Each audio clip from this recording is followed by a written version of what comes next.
All right, are we here, everybody? Everybody's here? Yes? Awesome. Welcome to this amazing debate with 7 awesome candidates. Thank you so much for coming. And me. Yes? I have to my right, if I get it in the right order, Dr. Charles Belay. You should clap now. Please clap. Mr. Art Olivier. Dr. Michael Rechtenwald. Is that what it says? Is that what it says? Mike Termott. Chase Oliver. Joshua Smith. And Jacob Hornberger. This is going to be a rather long debate with 7 people. We're going to start with an opening statement, which will go 1 minute. We're then going to do through a couple of questions for them to kind of pitch back and forth, which they were unaware of, so this will be a surprise for them. Then I'm going to ask them to critique a pitch. They didn't know that. This is now a new surprise for them. We'll do that. It'll be 90 seconds to do a pitch. I will explain that in a moment. We will then have questions. I will have some questions that you have asked. I have them here. I'll take some of those. And I will also ask you at the end to go to that mic right there and to ask some questions also. So there will be audience participation and some back and forth here, and then a 1-minute closing statement. That's the format. We should be out of here no later than Thursday. No later. Yes, well, we hope to get out by Thursday. That's our hope, yes. So I want to start, if I could, with opening statements. And when you have 10 seconds left, you will see me put my hand out like this. You will now know you have 10 seconds left to wrap it up. We're going to start with 1 minute. If I could, we'll start with Dr. Belay and go down just like that. Good doctor, 1 minute. First of all, thank you all very much for the opportunity to be here. This is quite an honor, and it's very touching to be in this state, particularly at the 250th the anniversary of the first congressional convention. This country needs a third party. We need a third party to offer a civilized approach to governance. Right now, there's far too much vehement rhetoric that's destroying this country. This party can actually bring some semblance of normalcy, I believe, to this country because we have good values. These values that we espouse of personal autonomy, of freedom, of fair taxation. We appreciate fair immigration. This party has a banner, or is posed for a banner year this year, if we play our cards correctly. I am a physician. I'm from South Louisiana. Most of you do not know me and have not heard of me. I came from a low-income family. My family espoused values such as education and hard work. And with those values, I've been able to foster a much better way of life and now stand before you hoping to somehow get enough votes this May to represent this party. Thank you. Thank you. Mr. Olivier, 1 minute, please. Yeah, I was your candidate in the year 2000 for vice president. I ran against the esteemed Ken Krawchuk. And we had about a half a dozen people that were vying for the VP candidacy that year. It came down to 3 of us. And so I was in second, Ken was in third. And Ken decided that he didn't have enough votes to win. He withdrew, and he endorsed me, and that put me over the top, and I became your vice presidential candidate. So thanks to Ken Krawchuk. And I used to be the mayor of Bellflower, California, which is next to Long Beach, and did a lot of the things that libertarians say we're going to do, like cutting taxes, stopping eminent domain, privatizing services. Thank you. Thank you. Dr. Rechtenwald, 1 minute, please. Well, hello, Pennsylvania, home of the Ron Paul Revolution, home of the American Revolution. My name is Michael Rechtenwald. You call me Rec. I'm in this to win the nomination because I think this party needs to be represented by the maximum ideals of liberty. We cannot fall short. We must go for the gold, and that is anarcho-capitalism and decentralization and localism. And I'm also in it to win it because I think I'm the best candidate who understands the threats that beset us today. not only the Federal Reserve's erosion of our dollar, not only the military-industrial complex, the security state, et cetera, but also the censorship industrial complex and a whole slew of others that I will talk about tonight. Thank you so much. Now, Mr. Michael Termott, 1 minute, please. Thank you very much. And apparently we're talking about whatever it is that Larry wants us to talk about tonight, so we're all excited to find out what that's going to be. I'm very excited to be here and to share our campaign with you. As you probably all know, our campaign is, in my view, the one that is set up to actually bring a credible competitiveness to the process of actually disrupting American politics. Our job, in my view, is to interrupt the Republican and Democratic Party's ability to continue to completely disregard our values, to disregard our principles, to disregard our political positions, and to disregard us. This is why we're in it. And remember, we do not do this on our behalf. We do this on behalf of people around the United States, people whom we call brothers and sisters for no other reason than that they are fellow Americans. If we don't stand up for them, you know nobody else will. Thanks a lot.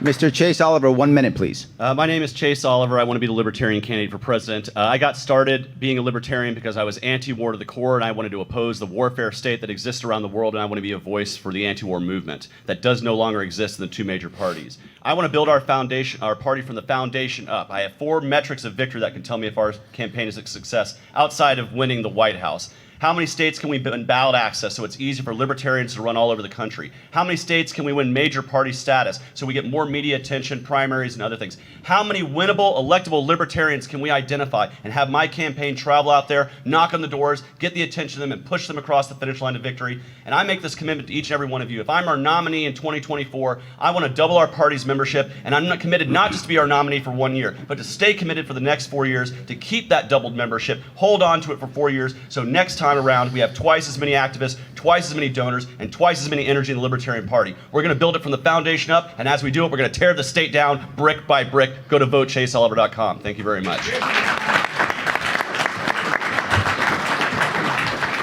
Mr. Joshua Smith. Hello again, Libertarians of Pennsylvania. Thank you so much for having me here. Look, you guys know me. I've been around the party for quite some time now. I've been running a national campaign basically for the last 8 years straight. I've done 200 round-trip flights. It's been absolutely insane. Look, I'm running for president because I have 7 children. I'm the blue-collar, working-class candidate, middle America. That's who I'm looking to reach. The middle class in this country is dissipating at a rapid rate, and the why is my children. I'm tired of a society that has a federal government that is subsidizing states to separate families. I'm tired of a Federal Reserve that's a giant counterfeiting machine that steals our wealth through a tax called inflation to prop up a much bigger warfare state that keeps us at war around the world in wars that we don't support at all. I'm just sick and tired, and I want to go out. I want to talk to other blue-collar, working-class people like myself. These are the people that I've been able to reach. These are the people that I was able to reach when I was the #1 recruiter in the party for 2 years in a row. And I think that if you guys go to my website at joshuasmith2024.com, you'll see that we have the right message and the right videos. Thank you so much. Thank you. Mr. Jacob Hornberger, 1 minute, please. 0%. That's what the latest presidential poll shows the Libertarian Party presidential candidate. 0. And I contend that the reason for this 0 is that this party has been putting out a bad message for at least 20 years. Our party and our presidential candidacies, including everyone on this stage with one exception, for example, favor saving Social Security, which is the crown jewel of American socialism, for a party that decries socialism. They also are defined by their support for a vicious immigration control system in one fashion or another, and the police state and the death and suffering that comes with it, with one exception on this stage.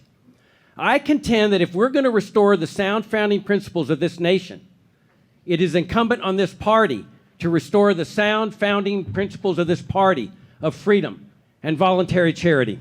And that means opposing all forms of socialism, including the crown jewels of American socialism, and leading this nation with a campaign of pure Thank you, Mr. principle Hornberger. for the party of principle.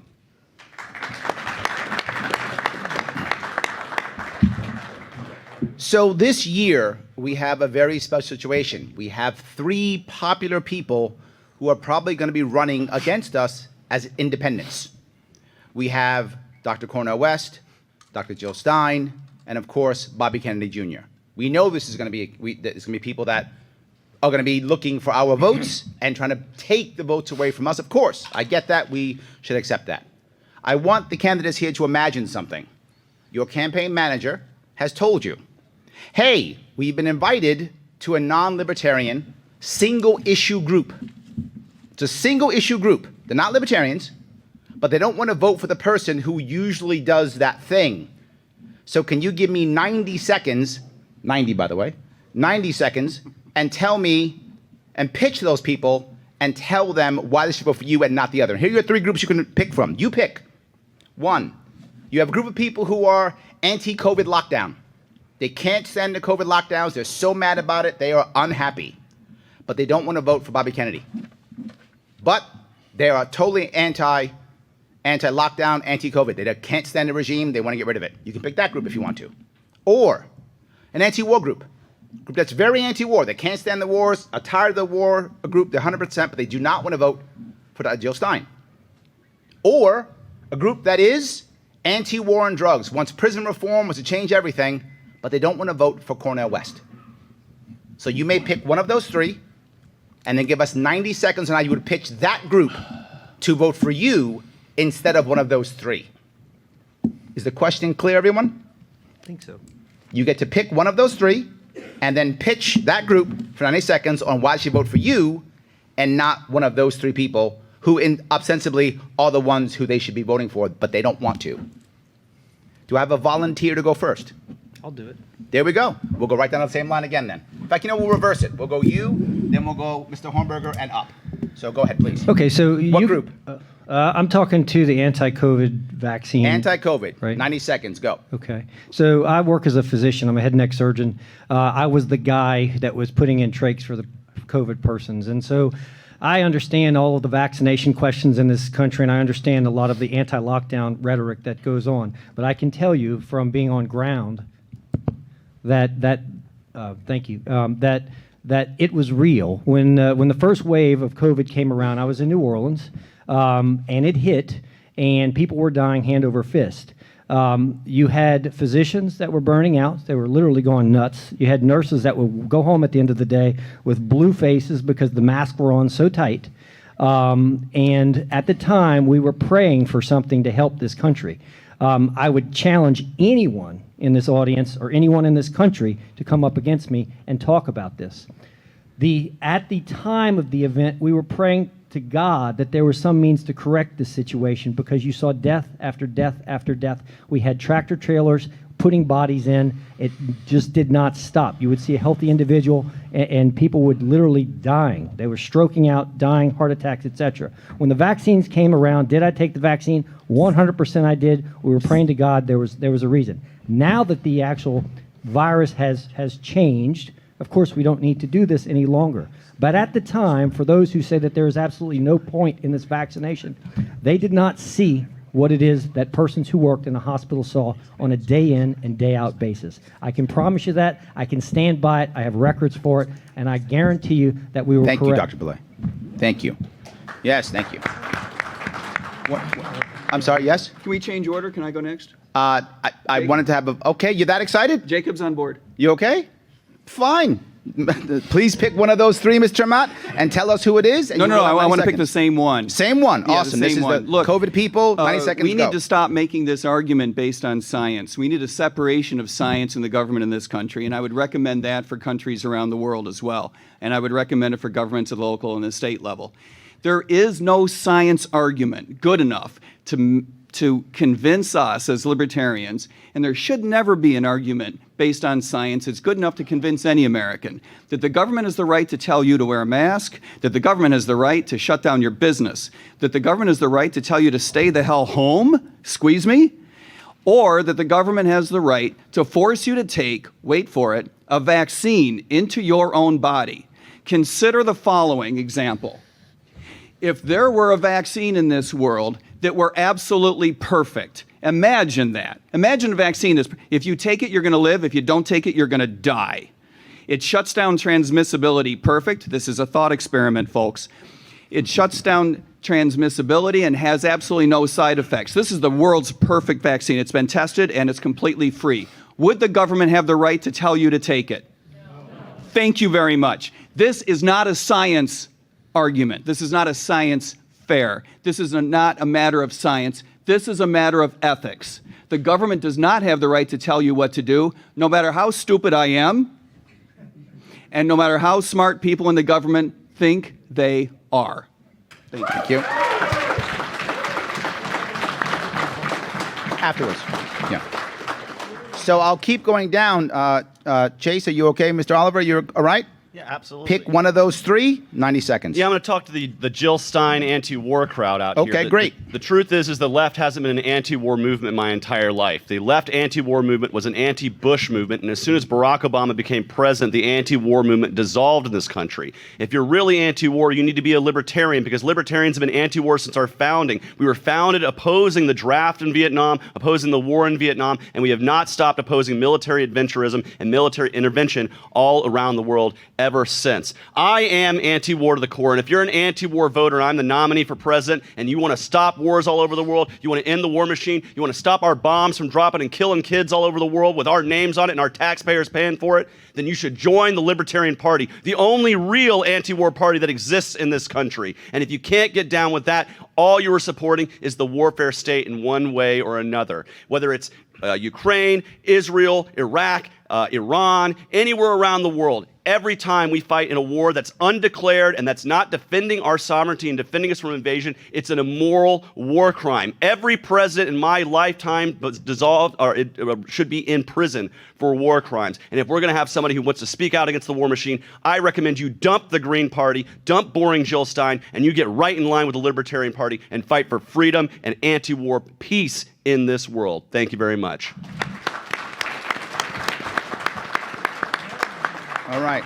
I'll keep going down. Joshua Smith, please pick one of those three: COVID, anti-war, anti-drug. Sure. Surprisingly enough, I'm going to go with the COVID regime as well. Because there we go. If you guys have been following me for a while, you know I hate the COVID regime. Mike is right. Mike is absolutely right.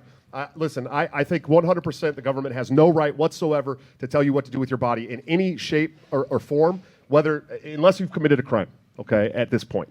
But I have. I know you have. I'm sure as a cop, you've probably committed several.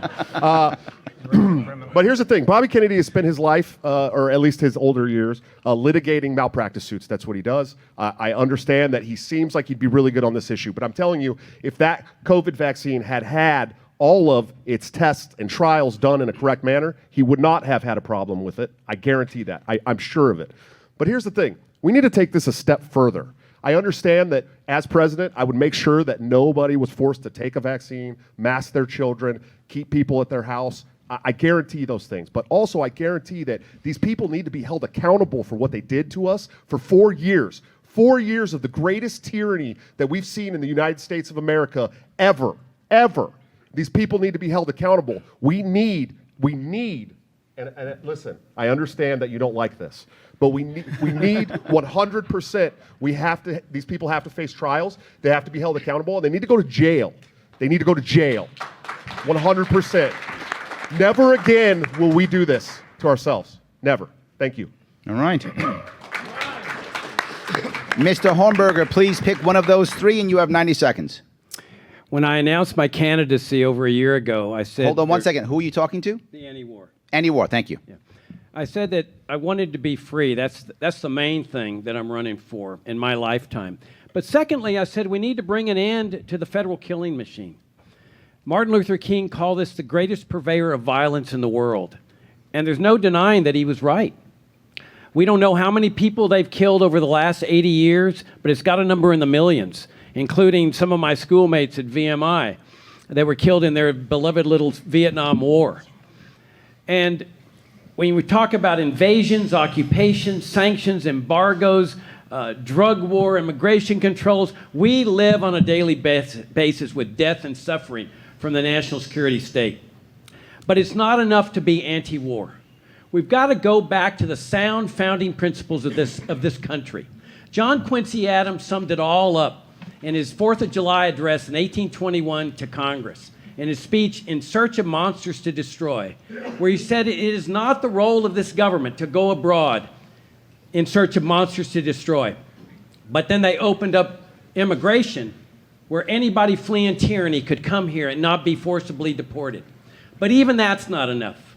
The root of these foreign wars is the national security state. That was the biggest mistake this country ever made, was to convert the government to a national security state. We need to dismantle the Pentagon, the CIA, and the NSA and restore a limited government republic under the Constitution to our land.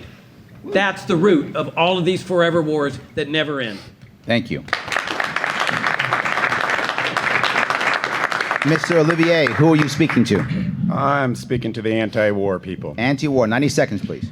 So, one of the things that I've looked into throughout history is the war propaganda. If you go to art2024.org, and I have an article in there about the war propaganda machine. Every single war is started with propaganda. And there is propaganda about the Ukraine war now. There's propaganda about the slaughter in Gaza. All of these things are justified why we need to go to war. And we're going to war against a country that has 1,600 thermonuclear bombs ready to attack us. We are at war with Russia. Make no mistake about it. Just because we're not using our troops, we're using our money, our resources to fight this war against Russia. And I'm also going up against the Libertarian Party. And I would hope that everybody could go to lp.org, look up Pearl Harbor article. It was on the front page of the lp.org for a month. It's all war propaganda. There's an article in there that justifies the war in Ukraine, the slaughter in Gaza, the World War II. We all need, everybody on this stage and everybody in the audience needs to put pressure on the National Libertarian Party to take off this war propaganda off of our website. It's appalling. Thank you. Dr. Rechtenwald, who are you speaking to? I'm going to speak to the Robert F. Kennedy supporters. I want to beat on Kennedy, so let's keep it So up. the COVID people it is. Okay, there we go. 90 seconds. Larry, please don't cut him off. Okay. What I'd like to know is, why is the United States government funding gain of research? Why are we funding bioweapons? Why are we funding vaccines that are basically meant to counter bioweapons? Was the virus made for the vaccine or the vaccine made for the virus? This is something that we need to get to the bottom of. If the candidate, your candidate or anybody's, fell for the COVID propaganda out front, if they fell for it in the beginning, what makes you think they're going to be able to see through the next wave of propaganda? Like when they come along with disease X, or when they come along with their climate catastrophism narrative, which is also going to be used to restrict and infringe upon our liberties. We must be up front and ahead of these issues. We cannot be behind them, only talking about them post hoc. We need to be able to see them in advance, pierce through them, and cut to the core. Bobby Kennedy, by the way, was all for the lockdowns at the beginning of the COVID crisis. He was all for the lockdowns, and it's correct. He would have been for the vaccine if it were properly tested by the right regulatory agencies. This is outrageous. Thank you. All right. I hope you all enjoyed that, but there is now a tougher one. That was easy. This is a tougher one.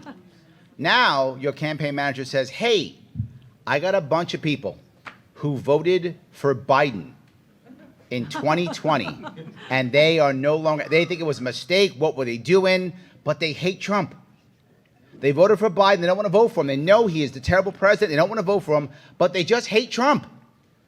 You now have to get in front of those people and try to convince them that of all the people to vote for, it's you. These are people who voted for Biden. So think about what that mindset is. They voted for Biden, and they hate Trump. How can you get that group of people to say, all right, I'm the guy. Do I have a volunteer to start that one? Chase, please, go ahead. And 90 it's seconds. because I've spoken in front of a lot of these people a lot over the last year. You know, I understand your frustration. I understand you were scared of Donald Trump when you were scared enough to go vote for Joe Biden. But the truth is I don't want you to be voting out of fear. I don't want you to vote against somebody. I want you to have a candidate you can vote for. And so I want to take power out of the hands of the central planners and the bureaucrats in Washington, D.C. and your state house and give it back to you. Because at the end of the day, if you're living your life in peace, your life is your life, your body is your body, your property is your property, and your business is your business, not the government's. And that is a message that can resonate with each and every American. When I talk to parents and I ask them if they have unconditional love for their kids, they always say yes. And I say that means you're going to be their best advocate. You're going to be the person who cares the most for them to succeed, survive, and thrive in this world. So why do we take agency away from parents and we put it in the hands of those centrally planning bureaucrats, the Department of Education, or anywhere else? I seek to remove that power out of them and return it back to you by decentralizing our power back to each and every local individual who can govern themselves in peace. That is a message I think can resonate with those who are sick and tired of being sick and tired. And that's exactly who those voters are, who maybe were scared to vote for Donald Trump, and so they fell into the arms of good old Joe Biden, and now they want something new that they can support and vote for. And that message can ring loud and clear. That message is freedom, ladies and gentlemen. And I can be a great messenger of that to Democrats, Republicans, Libertarians, and Independents who are just sick and tired of the BS that they've been served their entire voting lives. Thank you. Joshua. You really want me to sell Joe Biden voters? I do. I want you to pitch Joe Biden voters. Yes, Here's the 90 thing. seconds. Here- Pitch them. Here's the thing. This thing is really short. When I talk to the left, I have to understand and realize that the left is right to have a class consciousness. They are absolutely right to do that. Their class analysis is way off the chain wrong, and they don't understand that it's not. Don't say that you're talking to them. I am. I am. Okay. Relax, Larry. I'm going. Calm down, buddy. This is my debate, okay? Sorry. What you have to understand is it's not us versus the rich. It's not us versus the wealthier, the property owners. It's us versus the elite. And we learned that through the COVID era. We learned that from the warfare state. We learned that from the military-industrial complex every single day, that these are the people who actually run this country. APAC, these big giant PACs that lobby our government, have more control than any single person in the country. And they're right to have that class consciousness. And we need to sell to them that we have the correct vision to fight back against the elite class, because it's only the elite and us. That's the only class analysis that makes any sense whatsoever. We need to talk to them about how we are the one party that actually advocates for ending the war on drugs. We are the one party that wants to fix the crisis at the border, truly and honestly. We are the one party that wants to stop the genocide going on in Gaza. We're the one party that wants to stop the funding of the Ukraine and Russian war. We're the only party that wants to do the things that they are looking to achieve. And it's very, very easy for us to sell those things if we speak in a manner that reaches the middle class. Thank you. Mr. Hornberger, yes, I'm punishing you all by asking you to speak to former Biden voters. Please, 90 seconds. Me? Yes. Yep. I wouldn't waste my time. How did I know that? Look, if we're talking about the genuine principles of this party, abolishing Social Security and Medicare and every single socialist program, and legalizing all drugs, what are the chances that any Democrat's going to vote for me? It's a waste of time. And that's one of the reasons this party is getting this 0% vote, because we're targeting the wrong audience. We need to find our passionate voters if we're going to get a major breakout in votes of 10 to 15%. And I've contended for 20 years that major breakout is possible.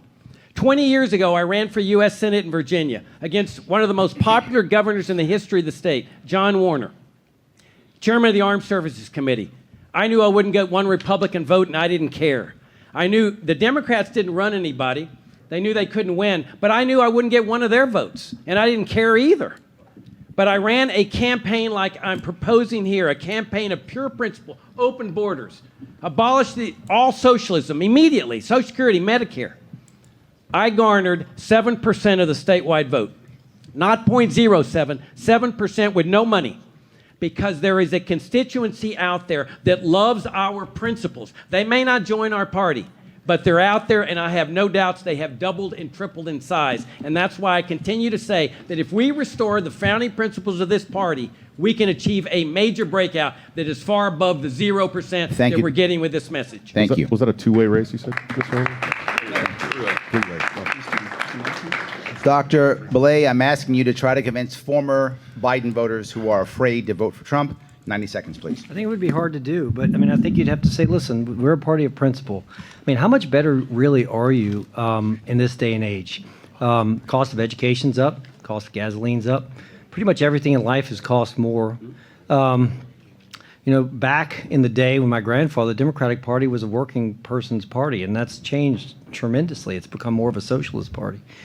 And I think you'd have to go back, and I don't think you're going to sway all the voters, but you'd have to say, you know, for persons who believed in that particular party back in its day, how can this party bring you back to where the Democratic Party once stood? I think it would be a bit of a challenge, but the persons that I know that I respected that were Democrats were actually hardworking individuals that had families and wanted to make these families better, wanted to have a house and put their kids in school and do things that families should do. And that's been lost. I mean, I think a lot of families are being split up by these policies that have become more socialist, where you're getting rid of the family, you're getting rid of religion, and you're now paying homage to the state. And I think that if you were to find those persons that have common sense in that party, I hate to use that word, but that's what I would think, I think you would probably be able to sway those voters with our message. Here we go. Thank you. Mr. Olivier, you are speaking to people who did vote for Biden but now are afraid to vote for Donald Trump. How do we get them to vote for us? I understand your concerns about Donald Trump. Donald Trump is the guy that wrote the emergency declaration that gave the governors the powers to shut down our freedoms during the COVID emergency. But it was your Joe Biden that kept that going. We have endless wars from Trump and Biden. You know, now your guy Biden is trying to get us into World War III. Really, a vote for Biden is a vote for Trump. There's really not any difference. You know, you've got these two old guys that get up there on TV and just you know, they say different things, they have different styles, but they do the exact same thing. So just remember that you do have a choice. You can vote for somebody that's going to end the wars, that's not going to helicopter all the money out there, creating the inflation. You know, people think that inflation is higher prices. It's not. Inflation is the inflating of the money supply, and that was done under both Trump and Biden. And so just remember, you've got the choice. You can vote Libertarian, or you can vote for the status quo and a vote for Trump, and it's a vote for Biden, and vice versa. Thank you. Dr. Rechtenwald, I am punishing you also. You have to talk to former Biden voters who are afraid to vote for Trump. 90 seconds, please. Yes, I mean, listen, most of these people believe that they are voting for compassion and they are voting for some sort of equality and the fair redistribution of wealth and so forth. So what they need what needs to be made clear to them, what you need to understand, is that the welfare state actually produces the misery that it's supposed to address. It actually creates that which it means to address, supposedly. And what you've done is you've ingratiated these so-called compassionate liberals and made them believe that since the welfare state takes care of all these people, it also is entitled to its warfare activities. So the welfare state and the warfare state, I would show them, are intricately wed. They're inextricably wed. So when you're voting for welfare, you're voting for warfare, similarly. So what I would do is, look, there's a lot of unconscious Marxists out there. They don't know they're Marxists because they have absorbed this ideology really almost by osmosis. I would explain to them just how flawed the premises of Marxism are, which, by the way, could have been done in the recent debate with 3 socialists, but it wasn't. We need to show who and what is wrong with socialism. And that is the premises of socialism entirely are flawed, and I can tell you why. Thank you. All right. So now what I would like, and in this case, if you want to, you may use. Oh, you haven't gone yet? Oh, sorry. Oh, yes, I didn't check you. I'm sorry. 6 minutes. You were just so. Yeah, I'm sorry. I'm gonna give you 91 5 seconds minutes to now. make it up to me. You get 91 seconds, Mr. Tremont. I Sorry, appreciate you that. get 91. Go Especially, ahead. let me say at the onset, I really love these guys, okay? They are smart, they're principled, they're articulate, they're good looking. They give me rides when I lock the keys out of my car. They're wonderful. But those were some of the worst answers I have ever heard out of a libertarian debate. The answer is so obvious that we should not excuse ourselves for missing it. The truth of the matter is that people become Democrats because they believe that that party is going to represent their values. And the truth of the matter is that the White House and Democratic politicians for a generation have let them down. The truth is that we represent their values better than that damn party does. My family, largely Democrats, we don't talk down to them. We don't tell them that it's not worth it. We don't give them philosophy lectures. Tell them the truth. Tell them the truth. If you join that party because you're anti-war, you and your party have gone in two different directions. If you join that party because you thought that that was some sense socially liberal, you're going to stand up for your First Amendment rights, whoa, you and your party have gone in two damn different directions. If you joined your party because you thought it was going to stand up for blue-collar workers, ho, ho, ho, that party left your train station 40 years ago. If you still believe in those values, as I believe you do, welcome home to the Libertarian Party. Thank you. So you took a little bit of my thunder away, but you do that often, so it's fine. So a little bit of my thunder. The next phase, if we could, is I would like each person to think about one answer they heard from one of their opponents and say, was this effective, ineffective, whatever they feel. Just talk about when this person said it, it was good because, or it was bad because, or it could have been. You're going to critique one of the answers that one of your opponents said, and then that person, you have 1 minute to critique it, they will have 30 seconds to rebut it, and if anybody else wants to rebut it or say something, they may, by putting up one of their cards, they'll get 30 seconds to rebut. They have 4 of them total if they want to use them now or later in the debate. Do I have a volunteer to critique? Go ahead, Mr. Ruckenwald. Yeah, I'll start with this one. As much as I love my dear friend Mike, and a finer gentleman couldn't be found on the face of the earth, really.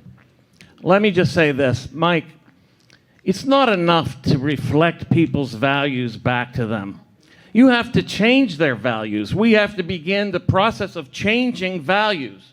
We need a transvaluation of values.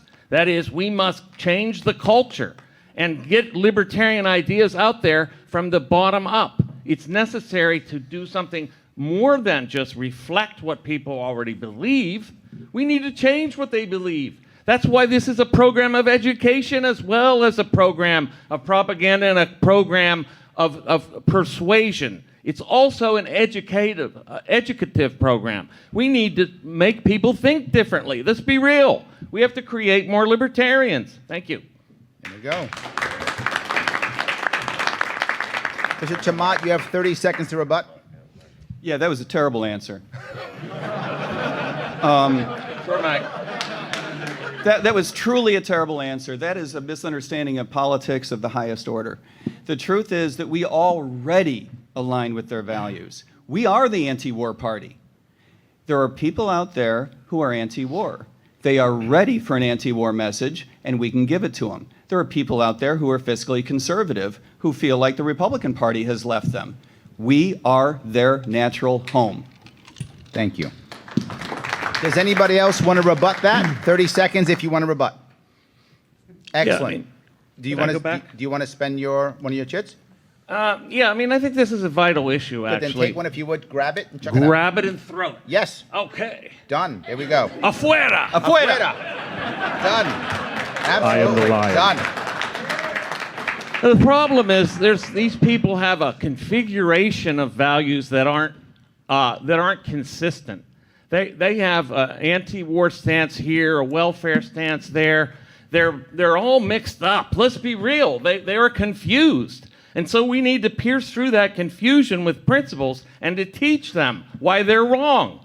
It isn't just, they don't have our values. If they did, they'd be right with us right here, right now. We need to make a legion of these people. Thank you. All righty.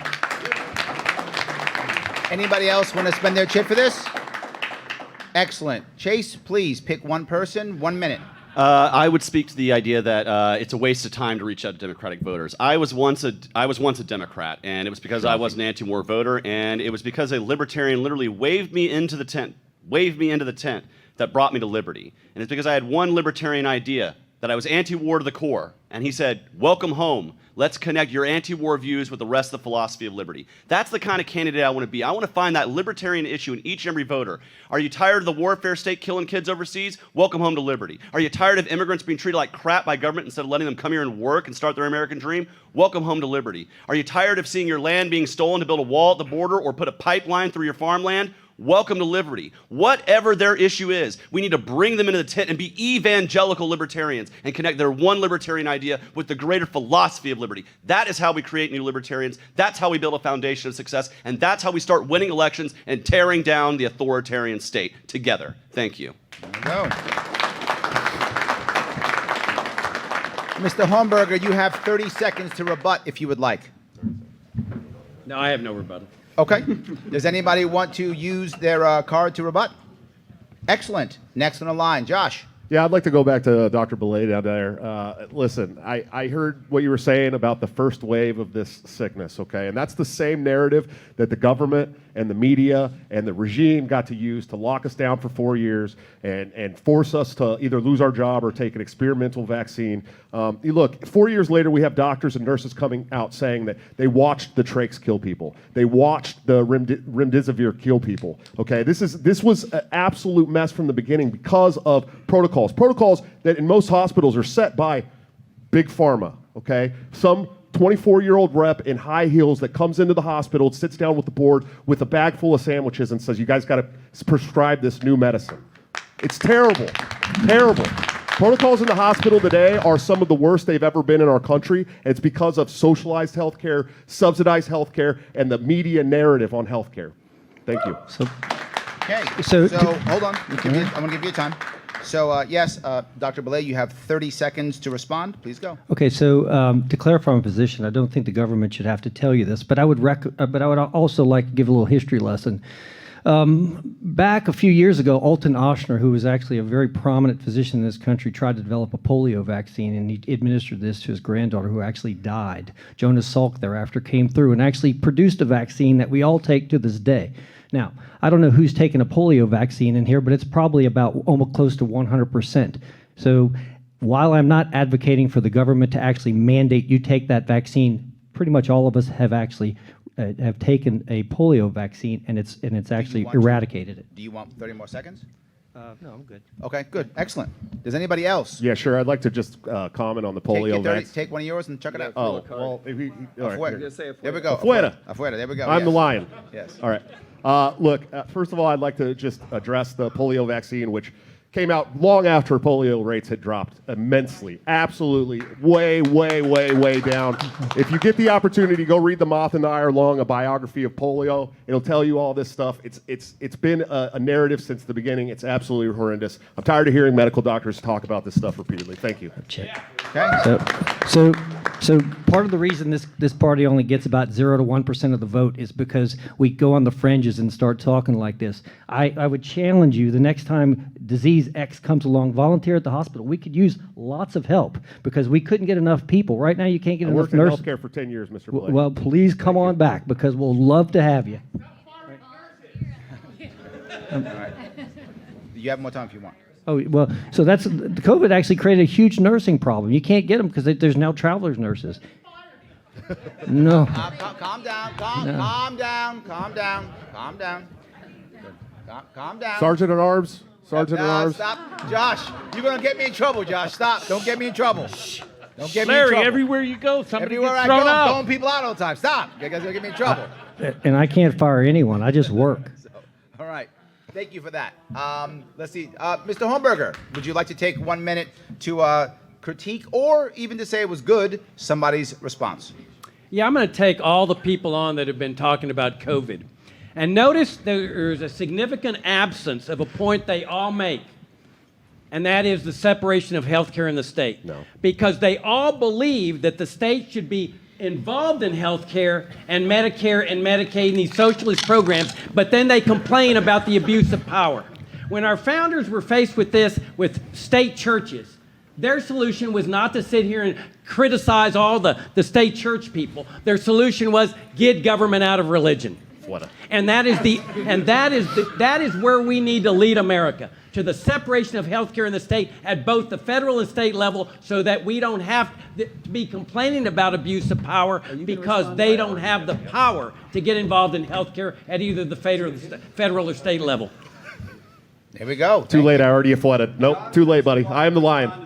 Hold on 1 second. Because I get to respond to this. Hold on. Fled. He can still do it. on here? Guys, you can all respond to it. It's fine. You can all respond.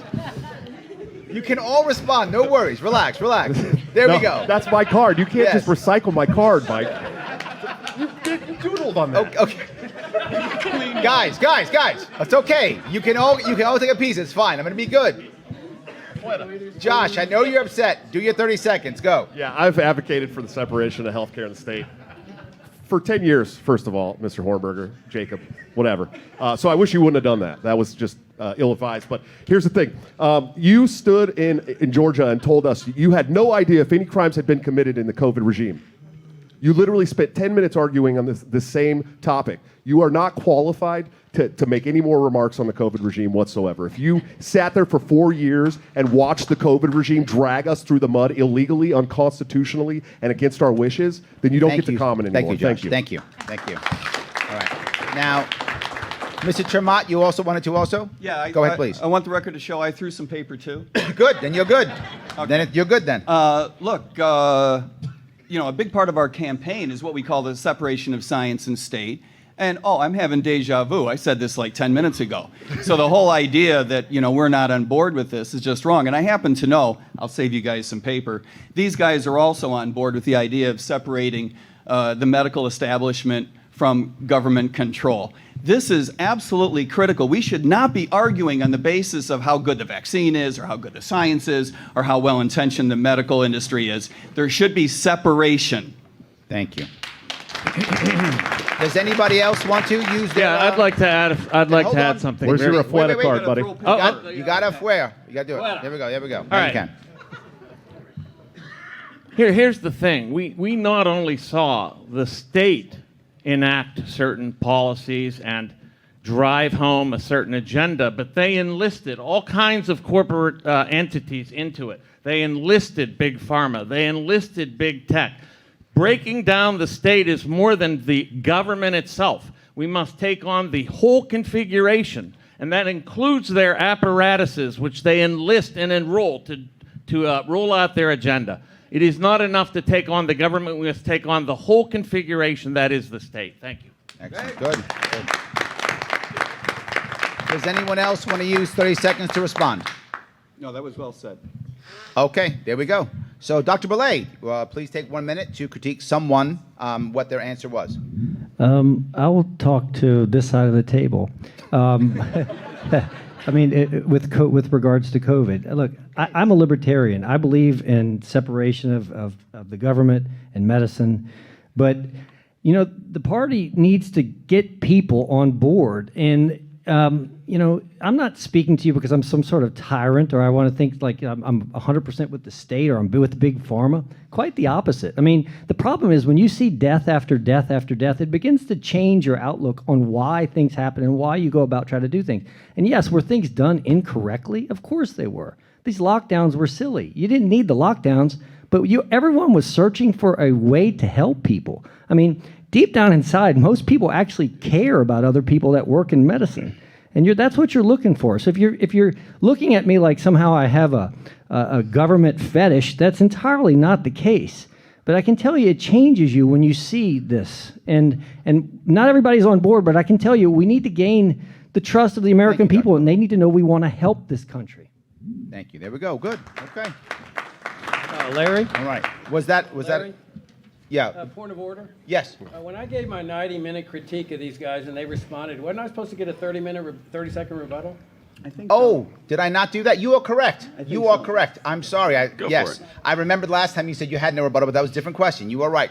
Is Bobby Kennedy here somewhere? Is that I what's made a going on? mistake here. Please go ahead. Yes. Thank you. The thing that we have to remember in this COVID thing is that, you know, there's people in this party that have condemned people who took the vaccine. That's 270 million voters. We're talking to straight politics. That's bad politics. Because if they think this party is condemning them because they took a vaccine, I guarantee you, and consider them dumb dupes of the state, they're not going to vote for us. Libertarianism is freedom of choice. And that's what we got to stand for. You're right to take a vaccine or you're right not to take a vaccine. But as soon as we cross that line and start condemning people for the private choices they make, that's bad politics and it's bad libertarianism. Thank you. Amen. Thank you. Thank you. Okay. Thank you for that correction. I appreciate that. Yes. Chase, did you want to say something? Yes. hasn't I'll had just. his turn. I know, but we're still doing the rebuttals. I was going to rebut to, We're still to doing Dr. rebuttals. Belay. Your turns haven't come yet because we're still doing rebuttals. So I yes, was going to rebut to Dr. Belay real go quick hard. and just Go ahead. say that, I can understand your lived experience, but the truth is that freedom requires free choices. That when I say your body is your body, that implies full bodily autonomy. And that means you can choose what you want to choose. But what we cannot do is be advocates for one choice or the other. What we should be saying is we should be opposing the state trying to tell us what to do, period. We should look for independent people, not the state, to try to tell us what we should be doing and recommending. And frankly, it's antithetical to the idea of liberty that we as a party should be running on the COVID vaccine was a good idea. I think we're going to lose a lot more voters than we would ever gain by Thank you. backing one side or the other, but in particularly backing Big Pharma Thank and you. the vaccine wholeheartedly. All right. So anyone else want to rebut what Dr. Belay said? Okay, excellent. Let's keep moving if we could. Mr. Olivier, please, 1 minute to critique someone. All right, they let's said. stay on the COVID train here. Okay, this is the COVID debate. Okay, there it is. Look what I've done. I'm So- sorry, everyone. I apologize. It was not my goal. So the other name for government-funded science is politics. That's what we have here. I have So who are you critiquing? both ends down here. You got to pick one. Pick one. Oh, okay, Dr. Belay. There we go. Okay, so I have a friend that was an administrator for a hospital. And during the COVID lockdowns, they weren't getting regular customers coming into the hospital. They were really dependent on government money. And he was able to get $13,000 for everybody that they declared had COVID, whether they came in with the flu or whatever. As long as you said, that patient has COVID, you get $13,000 from the federal government. If you put them on a ventilator, then it bumps up to $39,000. And very few people survived going on a ventilator. It's true. So that is what we get when we have government-funded science. Thank you. Politics. Dr. Belay, you have 30 seconds to respond to that. I will agree wholeheartedly. All the data on COVID is bullshit. And I'll say that out loud because if you came in and you had congestive heart failure and you died, you tested positive for COVID, you were COVID. But, you know, I guess the workaround for that is that when you have a nurse who's putting on an N95 or a gas mask and you're using PPEs around the clock, it costs money. And so I think the data is useless. I mean, garbage in, garbage out, right? I agree with you 100%. At the same time, hospital administrators were trying to keep afloat. I don't have an answer for that. I'm not a hospital administrator. I'm a doctor, right? But I agree. Okay, thank you. Anybody else want to touch that? Excellent. Dr. Rechtenwald, please critique one person for 1 minute. I already did. Oh, you did already? Yeah. Who didn't? I did Mike Tremont, yeah. Did I mean, I double dip, but Oh, good. Everybody, good. All right, good. Thank you. Everybody. Okay, No, good. trust me, he was quite mean. It was No, brutal. it's all It was good. brutal. See? He got it. He got his Mr. bite of Holmberger, the you apple. messed me up, which you see, that's your fault. So, yes, no. Yeah, totally kidding. Yes. Yes. the only one that I hasn't didn't gone. turn yet. Go, please. Boy, it's tough to fight for the podium around It here, is. It isn't is. It is. Look, I would like to give some pushback on this idea of basing our pitch on. But hold on, who are you pitching I to? think Charles tried this, and I Charles apologize. today. We don't Okay. mean to be piling on. I've got a problem with making our pitch based on our life experience as opposed to the lived experiences of the people to whom we're making the pitch, right? For example, nobody wants to hear me say, oh boy, listen to all the stuff I learned at my crappy job as an economist in the basement of the White House. Nobody wants to hear that. Not even I want to hear about that, right? What we need to recognize is that people had rough experiences during the COVID regime. People lost their businesses.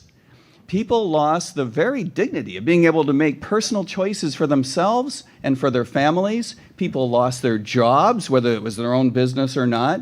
People were told what to do. People were told that they had to wear a mask or they couldn't come into a grocery store. This was some weird stuff. That is lived experience that matters, and we need to appreciate that. Thank Thanks. you. All right. Dr. Belay, man of the hour, you get another 30 seconds, please. Thank you. Once again, look, I believe in libertarianism wholeheartedly. That's why I'm here before you. I mean, go back to the whole polio thing. We didn't lock down back then. I mean, so why did we in COVID? This was one of the largest infringement upon civil liberties in the history of this country. I agree wholeheartedly. All I'm saying is that in order to get out and get more votes and to make people trust this party, they have to understand that we care about this country. I mean, if we go out and we just throw out rhetoric and say this is horrible, people are going to look at it like, you're a fringe candidate, you have no solution. But we need to espouse our values to the American public. Thank you. All right. Did I get everybody this time? Yep. Yes. I got everybody, right? Okay, excellent. Good. All right. Made it happen. Yay. All right. Did you guys enjoy that or no? Oh, good. Okay, good. There we go. That's entertainment. So I do have to keep it entertaining. I do, yes. So I'm going to start now with some questions that you guys gave us. So these are some written questions. I have 4 of them. Each of you will have 90 seconds to answer. If any of you want to rebut again, you can use your chit if you want to. You can do it if you want to. Otherwise, you have 90 seconds to answer. I'm going to start this time, since I haven't, I'm going to start this time with Dr. Rechtenwald, and I'm going to come this way. Dr. Rechtenwald, and come this way. All right, so the question is, if you either are able to have a good chance either by winning or, hopefully we all win, either by winning or getting a massive platform that the entire country can hear, what is the one libertarian policy you would either advocate for or enact? If you only had one shot, one policy, what would be the one thing you would either advocate for on a massive scale or enact if you actually won? Dr. Rechtenwald, can you start with that? 90 seconds. Yes, I mean, if I actually won, my objective is not to go into the federal government like a white knight and fix all the world's problems from the top down. I would actually advocate to the populace to wrest the power from me and to invest it in themselves at the local level, to decentralize, to create their own self-governance, not for me to fix their problems. I would absolutely get rid of the Fed. I would do a number of things. I would get rid of the whole security state. One, Fed. One. The Fed. Okay, but Fed. that was just a parenthetical, Larry. Oh. You're a parenthetical. What I'm saying is, those parentheticals aside, is what I would do would be to encourage people to gain governance of themselves at the local level, to wrest power from the federal government, which I would not want to keep. Thank you. There we go. Easy. All right, any rebuttal? Wonderful. Mr. Olivier, please, one thing you would either advocate for if you had a massive platform or enact if you won. No, I wouldn't enact, of course. I would be the commander-in-chief. I would bring home all the troops from 170 countries around the world, and I would bring them back to the United States. There is no reason why we have this massive empire throughout the world. It doesn't make us safer. It makes us in danger, and that would be the easiest thing in the world. And then, of course, I wouldn't allow any of the money that was approved to go to foreign aid simply out of the Olivier administration. It wouldn't move out of this country. So bring the troops home, keep the money here. All right. This question is much easier than I thought. Neither of you went even close. I'm going to cut it down to 1 minute to answer this question then, so we can save some time. Cut it down to 1 minute to answer this question. Dr. Belay, you have one thing you can either advocate for and or enact, either one. I think the largest, or the thing that's really kept most countries, or made what's been the decline of many countries, has been debt. And so my strongest What I would advocate for would be some sort of resolution, bring it to the states. I'm a states' right person. Is the debt GDP ratio? There's been no empire in this world ever that has withstood colonialism, growth. This is by de facto. If we were to decrease this debt GDP ratio, we're going to have to rein in many of this country's problems. The military would have to come home. We can't spend that kind of money. We would have to get much of government out of healthcare. You would have to get government out of many things in our lives because we just simply wouldn't have the finances for it anymore. Whether it's to go back to some sort of standard GDP ratio, gold standard, whichever, the states would have to decide this. Thank you. Excellent. There we go. Okay. So, Mr. do you want to rebut? Oh, no. Mr. Hornberger, please, one thing that you would either advocate for or enact. The worst mistake America ever made was converting our government to a national security state. This is the killing machine. This is what I would advocate for, dismantling the entire national security state. As Commander-in-Chief, you bring all the troops home immediately. You don't need congressional permission to do that. Bring them home and discharge them into the private sector immediately on their return. Abandon all foreign military bases, including Guantanamo Bay, and then start dismantling domestic military bases, because we don't need this empire of military bases either. This is the giant killing machine that has destroyed this country. That's the root, along with the welfare state, of the out-of-control federal spending, debt, inflation. But we've got to get rid of this national security state if we are ever going to restore the founding principles of this country of peace, prosperity, liberty, and harmony with the people of the world. Thank you. Mr. Smith.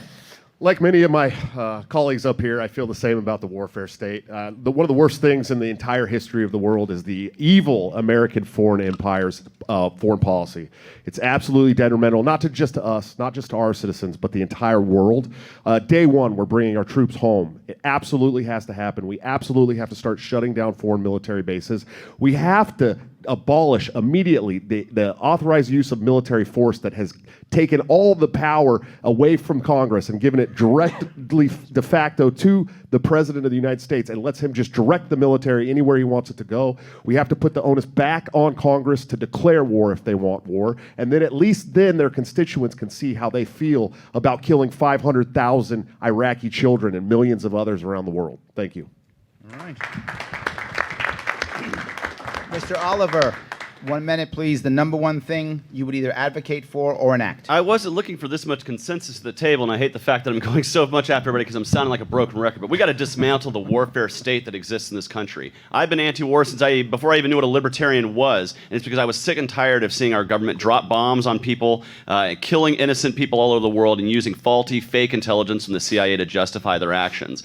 And so when people always ask, what's the first thing you're going to take down? Well, it's the first layer of the onion we have to peel away, and that's the 9/11 security state. That starts by pardoning the whistleblowers like Julian Assange and Edward Snowden. It starts by tearing down the entire Department of Homeland Security, root and stem. We didn't have a DHS. We don't need one today, and that includes ICE and other organizations like the TSA that all of us have to go through as we travel across the country as candidates.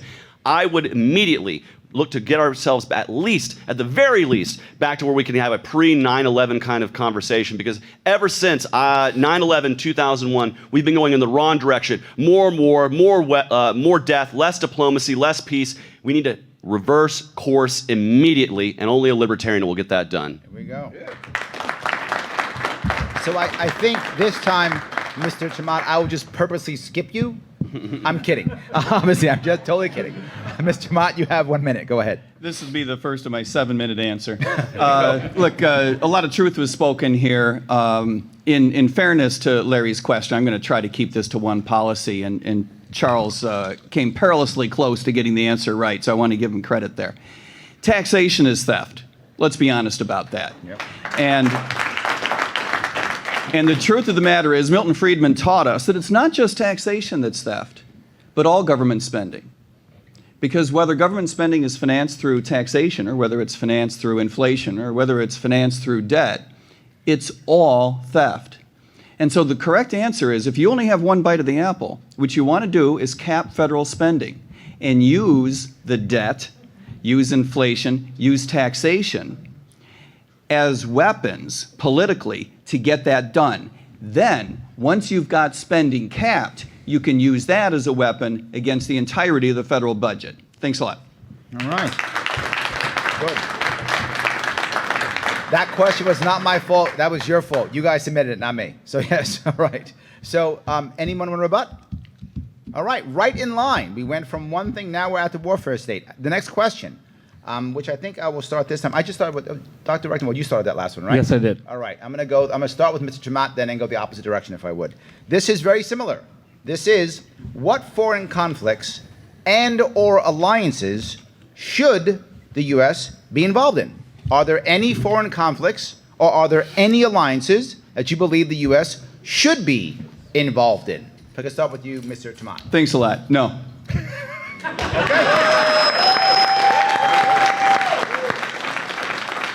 Well, that was easy. Maybe I should go 30 seconds? I'm sorry. Chase, go ahead. I would just say ditto, but I also want to add the fact that,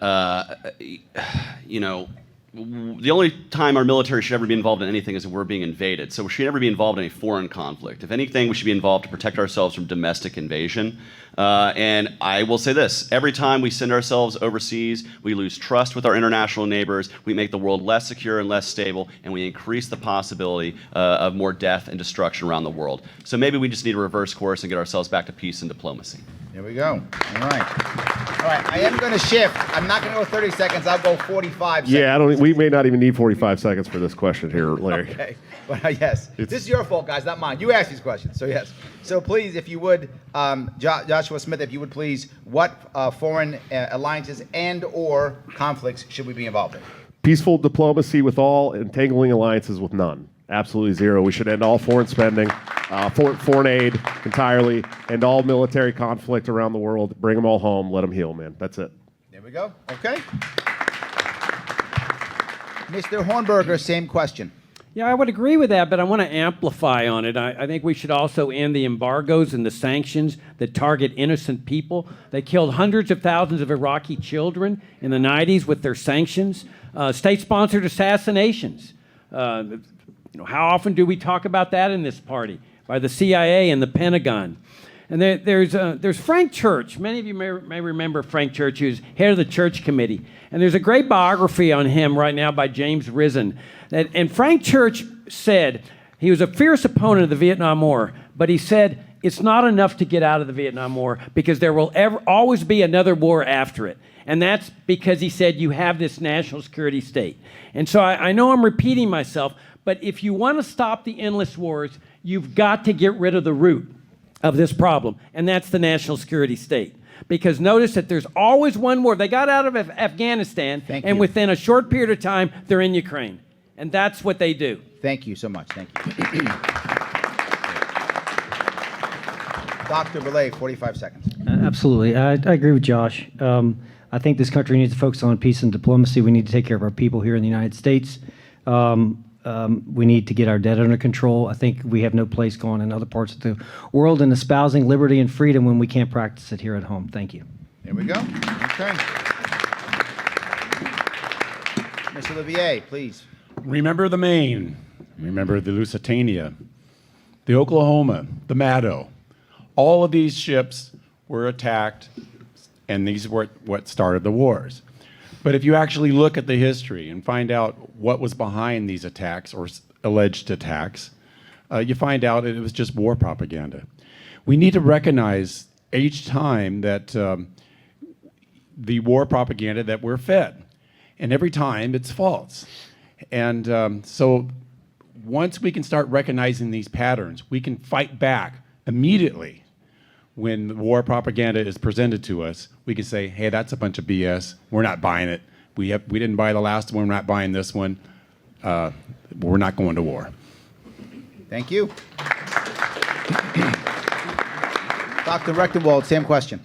Yeah, I mean, the entangling alliances that the U.S. is engaged in are unbelievably ridiculous and convoluted and self-contradictory. I mean, we actually supported the Houthis, and of course we supported Al-Qaeda, and of course we supported just about every other terrorist organization, including ISIS. So it is just unbelievable what the U.S. does. and the unbelievable alliances we're willing to make in order for some sort of imperialist ideal. So I would absolutely end them all. What we need is trade. We need cooperation on the international scale. We need to be a beacon on the hill of liberty and prosperity. Thank you. All right. So I got everybody. Does anybody want to rebut any of that? No. Excellent. Easy day. Now, one it may be tougher. I'm going to start this one with Chase, and then come my way. Chase, and come my way. What is the relevance of January 6th regarding the U.S. election system? And what do you think of the government reaction? So what was the relevance of January 6th regarding a U.S. election? And what do you think of the government reaction? This will be 90 seconds, please. Give them full 90 seconds. In case, I may be wrong later, but we'll try. 90 seconds. Chase, sorry, Mr. Oliver, please go. So I don't think it was irrelevant because I think we all turned on the TV and were watching. It wasn't just like a normal day. But I also think that the treatment of people who have been in prison for these crimes, particularly many whom have sat in jail longer than even the maximum sentence of what they were charged with would carry for them, those people shouldn't still be sitting in jail. They've already served whatever maximum term they could serve. And so I'm somebody who wants to see those people released. But what is the significance of it? I don't think it's going to change the outcome of what we're going to be seeing in 2024. One of the two major parties is still going to win the election. One of them will probably, or likely, and it will likely taking the oath of office. We're likely going to have more debt and more war. It didn't change anything. If we're going to have a revolution on the Capitol, it should be to tear down the complete state. And I don't believe in attacking the Capitol to help my favorite authoritarian. And so while I would like to one day see the people rise up and tear down the authoritarian state, I don't think it happened on January 6, 2021. And I don't think that was the intention of what they were doing there. And so frankly, I'm kind of tired of talking about it because I think we should really move forward and start talking about things that actually matter. And that's tearing down the warfare state, the welfare state, and every other abusive that government has us. But if you've been in jail longer than your maximum sentence should be, I don't care what crime it is or where you're arrested for what it is. You shouldn't be sitting in jail any longer. It speaks against the right to a speedy trial. It's unconstitutional, and it needs to end everywhere, not just January 6 protesters. There you go. Mr. Termont. Thanks. This is not a criminal justice question. The criminal justice system is messed up, and we'll talk about that, I'm sure, in the second hour. This is a political question, and I think we need to recognize that what happened on January 6th was damned important, and I'm not sick of talking about it. Americans were upset. Americans don't trust their government. Do you? The government doesn't trust Americans. That makes January 6th a very important event. Now, coming off of January 6th, how has the government treated Donald Trump?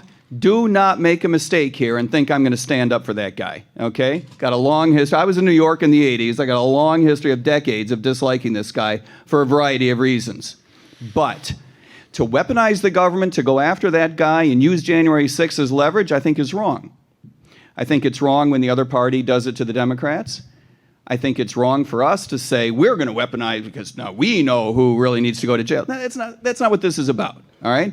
January 6th was about a bunch of Americans who don't trust the government, and by the way, they're right to distrust the government. Thanks. All right. Excellent. Dr. Rechtenwald, please. The significance of January 6th is this. It represents the criminalization of political dissent in the United States. That's the problem. So, thank you. It isn't that simply we had a few people that were deluded by certain claims. Look, there was a complete criminalization of political dissent. We have a veritable gulag system in this country. That's how bad it is. So, yes, we don't have to support Donald Trump to recognize that people are being politically persecuted, and it has to stop. Thank you. All right. Thanks. Mr. Olivier, please. All the world's a stage, and including January 6th. That was, people went there to protest, and then they were led into the Capitol by Capitol Police or whoever else, let them in there. They were walking through the little velvet ropes, you know, behaving themselves, and somehow this was a terrible insurrection. It was ridiculous. The people that are being that are in jail for this, they should be released, and really, people just really need to look at what really happened there. It wasn't some massive riot or anything else. It was just a whole staged event to make a big thing about nothing. Okay, great. Dr. Belay. I agree wholeheartedly with Dr. Rechtenwald. I think this was propaganda, unless there's something that we truly do not know. I can't believe that what we had seen is actually taking place against those individuals that actually stood up for what they believed in. Okay, great. Mr. Hornberger. Yeah, in any protest, emotions get hyper accentuated. People get excited. If this was an attempt to take over the government or subvert the government violently, everybody knows what an AK-47 is and an AR-15. Everybody knows about Columbine and Uvalde. There's not one person that went in there and started shooting to take over the government. But there was one murder, and that murder's gone unpunished. Ashley Babbitt, you got it. Clear, cold-blooded murder of a defenseless woman, unarmed woman. And that guy deserves to be indicted for murder. And that's what's going on here. This horrible miscarriage of justice. And if the far possibility of being elected president, they would be among the first I would pardon. All those people. There we go. Thank you. All righty. Mr. Smith, please, same question. Trigger warning, guys. January 6th. Worse than 9/11. Worse than Pearl Harbor. Worse than Columbine. It's the worst day in the history of America. It hurt everybody. This guided rope tour. Someone picked up a podium. Okay? Someone put their feet on Nancy Pelosi's desk. Okay? They tarnished our altar of American politics. These people were pissed off. We had just spent a year of watching BLM rioters tear down and burn down private businesses all over the country with the advocacy of the federal government. Yeah, exactly. Don't worry, they have insurance. But we tarnished the altar of American politics, and everyone's got to go to jail. These people should be released yesterday. They should have never saw jail time. I want to be very clear. I don't mean the nonviolent protesters. I mean all protesters sitting in jail, all journalists sitting in jail today as political prisoners need to be released yesterday. Thank you. All right, I think I got everybody, didn't I? Yes, okay. So this is a more open, broad open question. And this is our last question before we will then eventually get out to you guys. So one more question, a bit broad, then I'll be asking you to come up and give me individual questions for individual people. We're going to start this time, if I could, we'll start with Josh. All right. And we're going to go going to come this way, right? No. Back to back. No. What's up, Go Snake that Draft? way. Go that way. Yeah, start with Josh and go that way. The question is, in 90 seconds again, what is your vision? What was that? Wasn't me. All right. What is your vision for the future of the Libertarian Party? We're going to win. No, I want to be very clear. I am under no illusion that 2024 is going to be the year that we take the White House, okay? But I want to see a presidential campaign in 2024 that sets the stage for a presidential candidate in 2028 to come through and actually make a huge, huge headway in the race. But also I want to see down ballot candidates flourishing all over the country. And to do that, it takes membership. I don't know if you guys have known this. I've sat in national leadership for 2 terms, 4 years. I sat as an at-large on the national board. And I can tell you that the people that are running for office in the Libertarian Party, 95% of the time are members of the party. So when we're going forward as a national party and we have less than 20,000 national members, it's going to be very, very hard to run a decentralized revolution of every state in the country. So we have got to, it is so important to recruit membership into the Libertarian Party, to get people on our side to get active. Not only do they become candidates, they become candidate treasurers, they become campaign managers, they become national and local and state leadership. They do all of these things. They do ballot access petitioning. So it's got to be a big focus of any candidate up here to grow the membership of the Libertarian Party. It's got to be at the forefront of everything we do. And so, you know, I think, okay, I'll let it go there. That's fine. That's Okay, good enough for me. Perfect. Thanks. Okay, great. Excellent. It's very important. We'll just leave it there. Very important. Larry knows it's important. Oh, good. Oh, good. So, heading over to Mr. Hornberger, you have 90 seconds, please. Yeah, I don't worship at the shrine of membership. You know, I don't consider this a membership organization. We're not the Rotary. We're not a country club. We're not the Kiwanis Club. We are measured, as a political party is measured, by votes. And the votes come in the presidential race. And when you're at 0%, nobody's going to take you seriously. I believe that the entire focus of this party has to be on our message.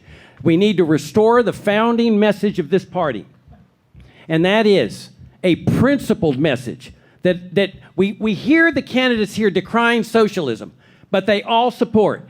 We saw this at the South Carolina debate. They took me to task because I call for the dismantling immediately of Social Security, Medicare, and every welfare state program. They said I lack compassion. How can compassion come from the initiation of force? With taxes that are collected by a coercive apparatus like the Internal Revenue Service, compassion comes from the willing heart of the individual. And it is incumbent on this party to lead this nation to the restoration of the good founding principles of this nation. And we begin by inculcating a belief in private charity, because that's the real character of this nation. We lived without socialism for more than 100 years. And there was the greatest outburst of voluntary charity that mankind has ever seen. And that's what we need to lead, by calling for the dismantling of every one of these socialist programs, not their reform. That's how we lead America to freedom. Thank you. Thank you so much. You wanted to rebut? I did, yeah. Go ahead, please. Well, 30 seconds. I'd like to first of all remind Jacob that he's decrying the importance of membership in front of a room full of party members. Second of all, I'd like to also remind you that without those party members, you wouldn't have ballot access to run as president in the Libertarian Party. And I think that you need to understand how important the membership is to this party. Thank you. Anybody else want to rebut? 30 seconds? Excellent. Good. Doctor, I'll take a rebuttal. please, go ahead. Please. I wish you would. Just throw one out. Throw some paper. Perfect. Yep, 30 seconds. Go ahead.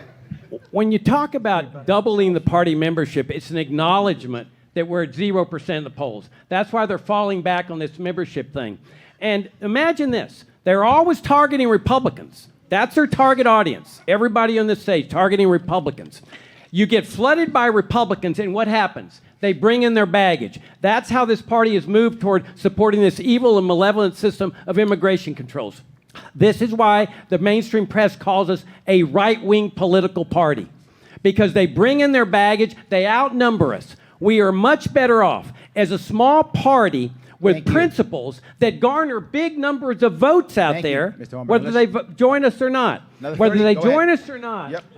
What matters is that we get the votes and then the donations that come in from the millionaires. Nobody cares about what your membership is. Everybody cares about what the presidential vote is, because that's how they measure us out there in America. Okay, hold on. I got a couple. Chase went first. Hold on. I got a couple. okay. 1 second. I have 1 second. Chase hasn't thrown now, one you got to be clear. you threw it. You guys who are throwing, I just you're threw. still gonna go. Yes, we got that. Okay, good. Okay, so Counting on yours? that. Okay, good. So the first person I saw was Chase. Go ahead. Oh, he threw his after. So I want to talk about the importance of membership. Raise your hand here if you've been working in the Libertarian Party and you felt burnt out at one time or another. That's why we need more members, because we need more energy and enthusiasm in this party. We need more door knockers. We need more activists. We need more donors. We need more energy. And I'm committed to doubling our party membership and holding that for the next 4 years. And that is important, because that's how we build our party from the foundation up, from the grassroots. And every time we've had positive change in this country, it begins at the grassroots, and the Libertarian Party will be no different. What knockers? Yes, there we go. Yes. So you already spoke, Smith. Let me do Dr. Rectorwell, then I'll come back to you. Dr. Rectorwell, go ahead. You know, if nothing else has happened during this campaign, I'm very happy that many of the candidates have come around to my positions and my use of language. For example, decentralization, smashing the state, et cetera, et cetera. Thank you very much for that vote of confidence. I would also say that, look, the point is to grow the party from the ground up and then spread from there and have proof of concept at the local level and so forth. Thank you. All righty, thank you. All righty. Now, Mr. Smith, go Well, ahead, I please. want you to know that I threw two chits, you in get a case you're minute wondering. now. And the most recent one was to remind Dr. Michael Rechtenwald that while he was still voting for Hillary Clinton in 2008, I was already saying words like decentralized. And I'd also like to remind my friend over here, Mr. Jacob Hornberger, that the billionaire class is not the major funders of this party. It is 100% the Libertarian Party members as a whole are the lifeblood of this party. They're the ones who are going to give you ballot access should you get the nomination. They're the ones who have to show up to the national convention and give you the nomination. I'd suggest giving them a little bit more respect than that. Thank you. All right. Does anybody else want to rebut? Excellent. All right. Thank you, Mr. Holmberger, for that one. That was good. All right. So head over to Dr. Belay. The question is, what is your vision for the future of the Libertarian Party? You all forgot the question. That is the question. What is your vision for the future of the Libertarian Party? So what got me into this was the past 10 to 12 years, there's been a growing groundswell of persons across this country that are disenfranchised, and it doesn't matter if you're poor or if you're rich. I see that there's a tremendous amount of success ahead for this party, and perhaps I don't have negative thoughts about this party. I haven't been present for years, and I can't see that there's been a decline. I see values that most people that I know believe in. We just have to get the message across. So what do I think is going to happen with this party? I think this is going to be a banner year. I think this party is not going to win. I think we're going to get 10-15% of the vote, get ballot access, get persons in smaller races across the state, and begin to make a name for the Libertarian Party. We can't start at the top. We're going to start somewhere down towards the bottom and then work our way up. I mean, the people that I talk to believe everything that I tell them. They just don't have the guts to change from Democrats to Libertarians or Republicans to Libertarians. And I disagree. I think that we can get Democrats. Those Democrats that were hardworking people, the people in South Louisiana that worked for the oil industry, they weren't all identifying as Republicans. They didn't have the money to be Republicans. They wanted people to stand up for them. They want to have families. They want to have a good life. This party can do it. This is a perfect year. Thank you.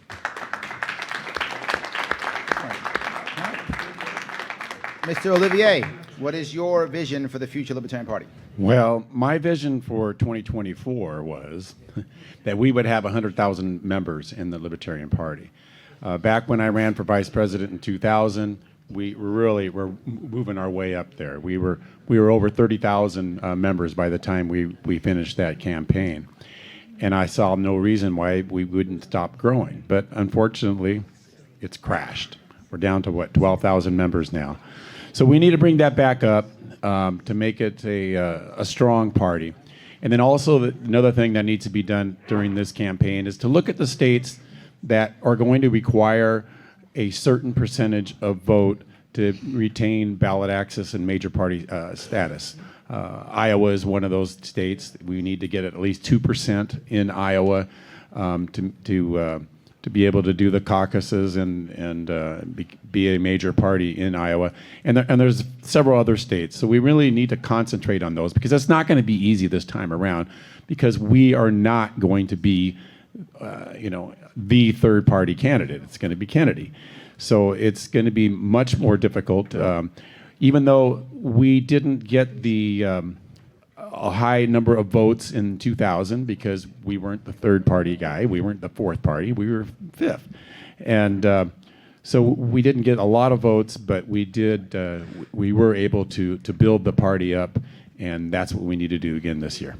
Thank you. Excuse me, Mr. Olivier, just as a resident of Iowa, I wanted to remind you that Mr. Rick Stewart, our gubernatorial candidate last year, got us major party status in Iowa. We have it for the next 4 years. So. Yes, yeah. Well, for 4 years? Oh, nice. It's over 2%.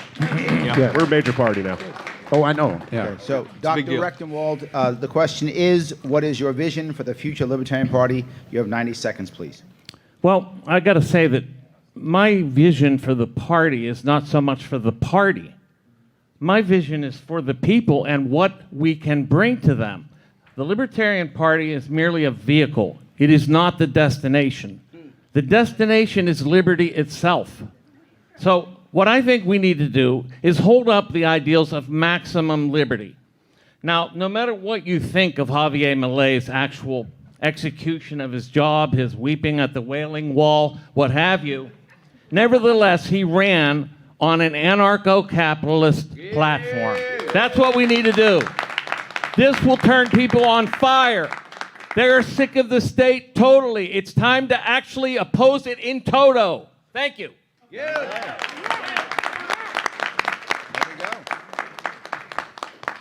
All right. Mr. Tremont, you have 90 seconds, please. Yeah, you just heard truth. That is absolutely correct. Look, those of us who have run for local office in the past know that the value of the Libertarian brand is approximately zero. And I know that hurts a lot of feelings. It hurt my feelings standing in the Walmart parking lot hour after hour after hour.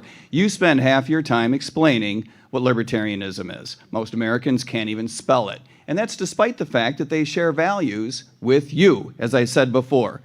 The reason the presidential campaign is so important is because this is our big opportunity to teach people what libertarianism is, that there is a Libertarian Party, that we can be successful. We are the chief brand ambassador, and that means something. We can help local down-ballot candidates be more successful, and that has to be our vision. And that has to be our vision all over the, whether this is a pink revolution in Colorado, ma'am, or whether this is autumn in Pennsylvania, we need to stand up for the local candidates by being the most differentiated campaign at the national level possible. Principles forward. Thanks a lot. All right. So, Mr. Oliver, same question, 90 seconds, please. So what do I see for the future of the Libertarian Party? I see victory for the future of the Libertarian Party. If we can build our party up from the ground up, if we can create a foundation for success, and yes, double our membership, double the amount of people who can get out there and fight for the party, we will have wins all over the country. There are winnable races right now that'll be competing in 2024 that if we have a candidate that can get out, identify them, and support them, we can push them across the finish line to victory. I want to talk about one right now. There's a guy named Michael White in Arkansas. He's running in a state legislature race. It is uncontested by one of the two major parties, so it's a two-way race that is winnable. He raised $10,000 on day one. I encourage you all to go support him. But that's the kind of candidate support we need to have from our campaign. Because if we get out there and we support ourselves and we build ourselves up brick by brick, we can start having victories, not just in Arkansas, not just in Pennsylvania, but all over the country. And when we do that, is when we build ourselves up, it's easier to tear the state down. And that's the message that I have for the Libertarian Party. We have victory in our future. Remember this, the Republican Party was once a third party in this country, and they took down one of the major parties and took their place. That's what we can do in this country. As the Republican Party fights between grifters and warmongers, let's take their voters away from them. As the Democratic Party continues to give us old fogies from the 20th century with failure in their resume, let's take those voters, build this party up, and have victory over the next 15 to 20 years, because I want liberty in my lifetime. Don't you? There you go. I think I got everybody, correct? Excellent. Now I'm going to ask you, please, I want those people who have a question to come to the mic, but here's the question. Please form the question in the form of a question. Make sure we're clear of that. No debating You only from the have mic. Correct. And 2-hour second- statement, but then hold a on, question. One more thing. I want the question directed to only one person. Your question is directed to only one person. This round, there'll be a round for others. This round is directed to only one person. So say, this candidate, this is my question for you. If any of you want to rebut, you have your chits if you want to rebut. Go ahead, please. No, I'm out of chits. You Can I get not- more? Can I get more chits? You, No. you will All be right. going to be quiet this time. Go No ahead. cheating. My question is for Dr. Belay. I need a Guys, medical hold on 1 second. professional to One- answer one this. second. 1 second, please. Guys, keep it down, please. Keep it down, please. Please Again, go ahead. for the record, my question is for Dr. Belay. I'm looking for a medical professional to answer this. In October 2021, I was diagnosed with COVID. I was denied treatment. I was denied monoclonal antibody treatment in Pennsylvania because Pennsylvania was rationing monoclonal antibody treatments. I had to go to Ohio where the monoclonal antibody treatments were so numerous that I never had to leave my car. They injected me in my car, leaning in through the window. This was like driving from East Germany to West Germany for medical treatment in 1980, and it shouldn't be. Why did some states, including Pennsylvania, reject second-generation monoclonal antibody treatments? Was this because of the Medicare reimbursement schedule? Was this because of Medicaid contract restrictions? Was this because of something else? This was a probable democide on the part of Pennsylvania government officials. He's answering that How question much now. of Pennsylvania's death count is owed to monoclonal antibody restrictions?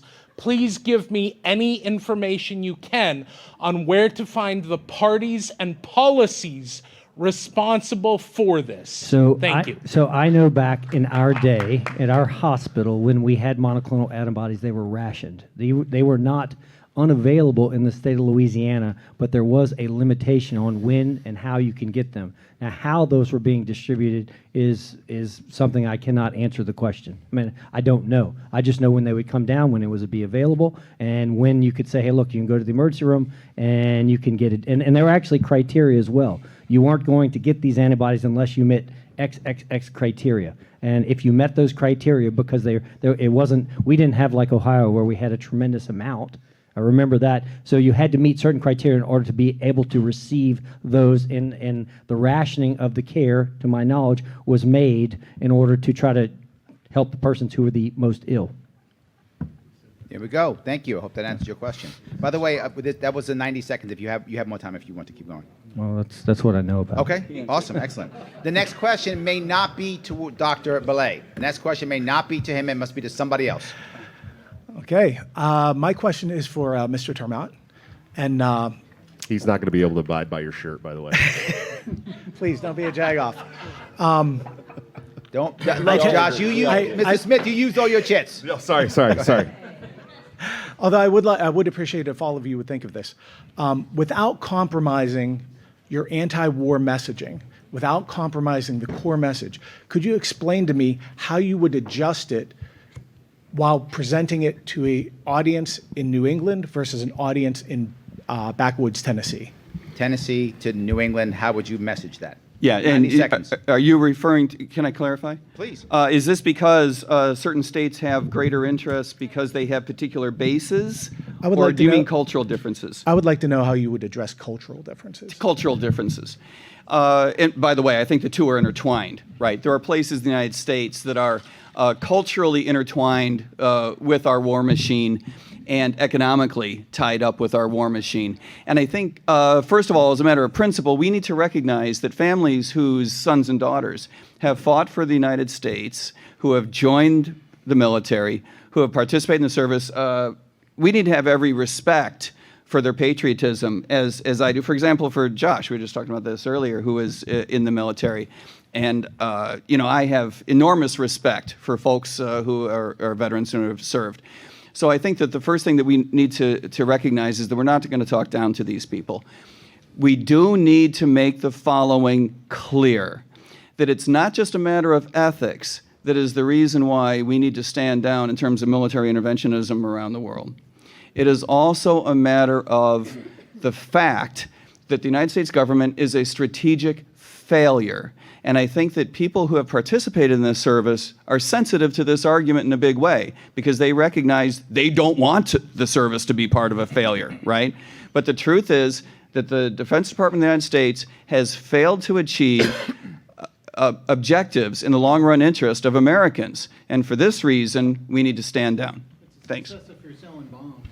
Okay. Did that answer the question? Where'd the person go? He left. Oh, did I answer your question? Wonderful answer. Excellent. Okay, great. Good. Anybody else want to rebut? Excellent. Next question may not go to Mr. Tamant. Go ahead. Hi, my question is for Dr. Rechtenwald. My name is Tony DeRazio. I've been a Libertarian voter since 1996. That includes my 2000 vote for Brown Olivier. So thank you for still sticking around. Dr. Rechtenwald, mine is a two-part question. Part one is, what have you done for the Libertarian Party before you declared for the presidential nomination for the Libertarian Party? And part two is, what do you intend to do after you receive the nomination if you do receive that in Washington, D.C. Thank you.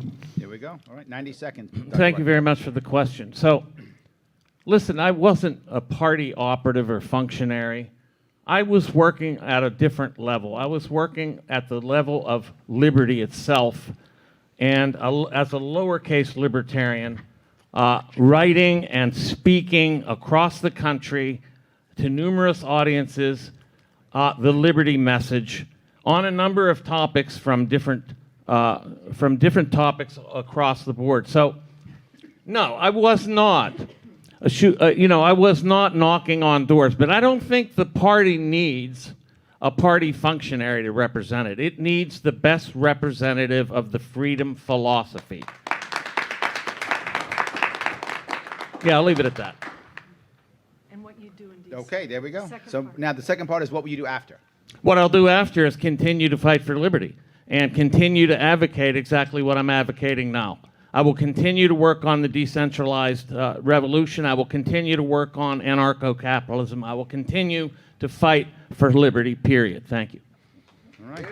Tony, did that answer your question? Somebody's throwing a chit over here. Okay. Go ahead, Chase, please. Go ahead, 30 seconds, please. Yeah, throw it off the table. I actually do think it's important that we've been in the party for a while, that we understand how our party works, who our party members are, and that we serve the party members. I wouldn't want somebody, if I came into the party and a couple months later I decided I wanted to run for president, most people would have rightfully laughed me out of the room in 2010. And I understand a transformation to libertarianism, but most of your adult life was spent being an avowed Marxist, and I can understand that transformation. But it was most of your adult life. It wasn't like you were an 18-year-old college student. In fact, you were teaching Marxism to 18-year-old No, it college wasn't. students. No, that's not and true. so my question, and so I think we do need to have somebody that's been in the party for a while, that's a committed libertarian, and I think that is somebody that should be our standard bearer. We wouldn't want somebody just to come from out of nowhere, to appear out of nowhere and become our standard Thank bearer. you. And I would argue that, Do you want to put another chit? No, I'm good. No, 1 second. Okay, good. Now, all right. If you want to, you need to throw a chit if you want to. Do you want to do it? Put in the Yeah, chit. chit. Yep, absolutely. Chit chat away. Yes, Only one absolutely. chit. Go ahead, 30 seconds. Yeah, wait a minute. I want to. Okay, let him respond, then you can respond. Go I ahead. think that I was You know- invoked, so let me just say something here. You know, It's actually not a disadvantage that I haven't been a large case libertarian as long as some of the other people here on the stage. In fact, I think it's a distinct advantage. In fact, if Chase Oliver had known anything about the premises of socialism, he wouldn't have let 3 socialists rant and rave against capitalism for 2 hours without effectively refuting what they're talking about. I actually know what socialism is, what it is theoretically, what it means, you, how it Dr. operates, and what's wrong with it. Apparently he doesn't. So these are another 30 actually seconds? advantages. Thank you. Okay, good. There we go. Now, let me first go to Mr. Hornberger ask first, and then I'll come back to you, Chase. Mr. How Hornberger, much, go how ahead. much time do I have? 30 seconds, or you can put 2 and get a minute. Yeah, I've heard Chase make this attack now 3 times, and it needs to come to a stop. This movement is much bigger than the Libertarian Party. There's think tanks, there's educational foundations, there's people that write op-eds, there's podcasters, and the fact that they haven't been devoting their entire life to the Libertarian Party, but to the movement as a whole, is irrelevant as to who represents this party. This man over here has written 13 books. How many has Chase written? He speaks at conferences. How many conferences does Chase speak at? None. So you have to decide who the best representative of this party Thank you, is, Mr. Hornberger. and it's not necessarily a party operative. Thank you. So, Chase, did you already throw yours out? Yeah. Yeah, go ahead, please. 30 seconds. I'm not saying you have to be a party operative. What I'm saying is you should be somebody that is familiar with the Libertarian Party and our philosophy. And I'm fine for Michael Rechtenwald to be a member of the party. I welcome him to the party. I welcome anybody who wants to come into this party to be a member of it. But I think the person who ought to be carrying our standard, or carrying our philosophy forward, should be somebody who has been here for more than a few months. And I don't mean that to speak against think tanks and other groups, but a party is a party, and we need to have somebody who has actually been in the party to represent us Thank in you. totality. Thank you, Mr. Oliver. If you do, you have another chit? I do. I think You're out of chits, buddy. Oh, I'm out of chips. You're out of well. chits, yes, so you're out. Sorry about that. SOL. Sorry. Nevertheless. Yes. All right. Anybody else want to rebut that? Excellent. Good. Go ahead. Do you guys want me to give them all more chips? Who's got good. chips? No. Order. Some of us have saved Okay, ours. Wait a minute, can we buy one from Guys, somebody else's free relax. market of chips? Guys, Let's go. Guys, somebody, order if I could, please. Order if I could, please. Guys, one more time. Order, please. $20 a chip. Thank you very much. That was very funny, You're, but we have you're something to do here. advocating for inflation, thereby deflating the value of my currency. Tremont. Stop hoarding the wealth. We rip them in half and get 15. All right. You're making me regret the chit thing, guys. You're making me regret it now. All right, stop. All right, so please go ahead. And this question may not be for Dr. Rechtenwald. This question is for Chase Oliver. You mentioned that you think long term the Libertarian Party can be one of the two major parties. Which party do you think it will replace? And how do you think you'll be able to do that long term? Well, right now, the conditions, I think, are in place for the Republican Party to implode. And because they're engaged in an internal civil war between the Trumpistas and the national war hawks of the Nikki Haley's of the world. And so I see greater instability right now in the Republican Party than the Democratic Party. Not to say that the Democratic Party doesn't have its own flaws and could obviously have their own infighting, the Bernie bros versus the Biden folks. But I really see more instability in the Republican Party, more ability for them to fall. If you look at some of their state parties, they're practically bankrupt right now, and that's because even their own voters don't have faith to give them the money that they used to.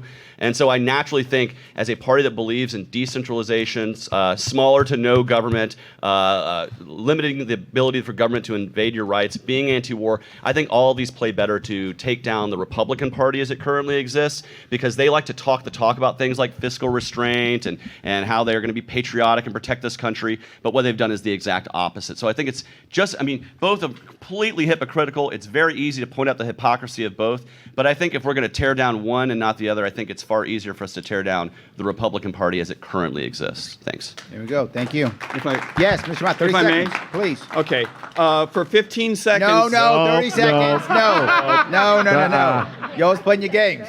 Chuck it, Tremont, 30 I seconds. tried, buddy. I Chuck tried. it, 30 seconds. I tried. In that case, I got to spend 30 seconds talking about how bad the Democratic Party is. I think everything Chase just said is absolutely right. But we need to move not to a two-party system, but to a multi-party system. The fact that we have a two-party system is part of the inherent is part of the inherent corruption in our system. We can't have a two-party system and let them continue to leverage fear against the other. By the way, you know who agreed with this and leaned across and looked at us and said so was your friend Bobby Kennedy, who actually we convinced him that the two-party system was inherently corrupt. Thank you very much. Republicans suck and Democrats suck. There you go. Yes. Picture. All righty. Anyone Picture. else want to rebut? Excellent. All right. We are only going to have time for 4 more. Only 4 more. So 1, 2, 3, 4. You're the last one. Sorry. Ken Crouch up, Yes, last one. he's the last one. Go ahead, please. And this one may. Well, who just got the chase? This may not be the chase. Oh, come on. Then swap out. You guys Then you guys swap. allowed everyone to pile up on No, Charles. I did not. Hold on. Be very clear. I allowed No one has nobody to asked get Josh twice in a row. or Jacob a Just- question. I just All right. want nope. All right, Yes. we Hold on switched. 1 second. 1 second. Go ahead. But what if the rest of us happen to want to ask? Then you're gonna have to sit down and get someone else up. I'm not gonna let you beat up one person twice in a row. It's not beating up. It is. So yes. Michael, ask not your twice in a question. row. I don't care. Go Ask ahead. it now if you want to. Yeah. No. Let's That's go okay. in order. Go ahead. Go ahead. All right. I'll ask a question for Josh. Hey, buddy, what's yeah, going on? yeah. So you didn't get this question because you weren't at the North Carolina convention, but I thought it was a good question. I wish you had a chance to answer it.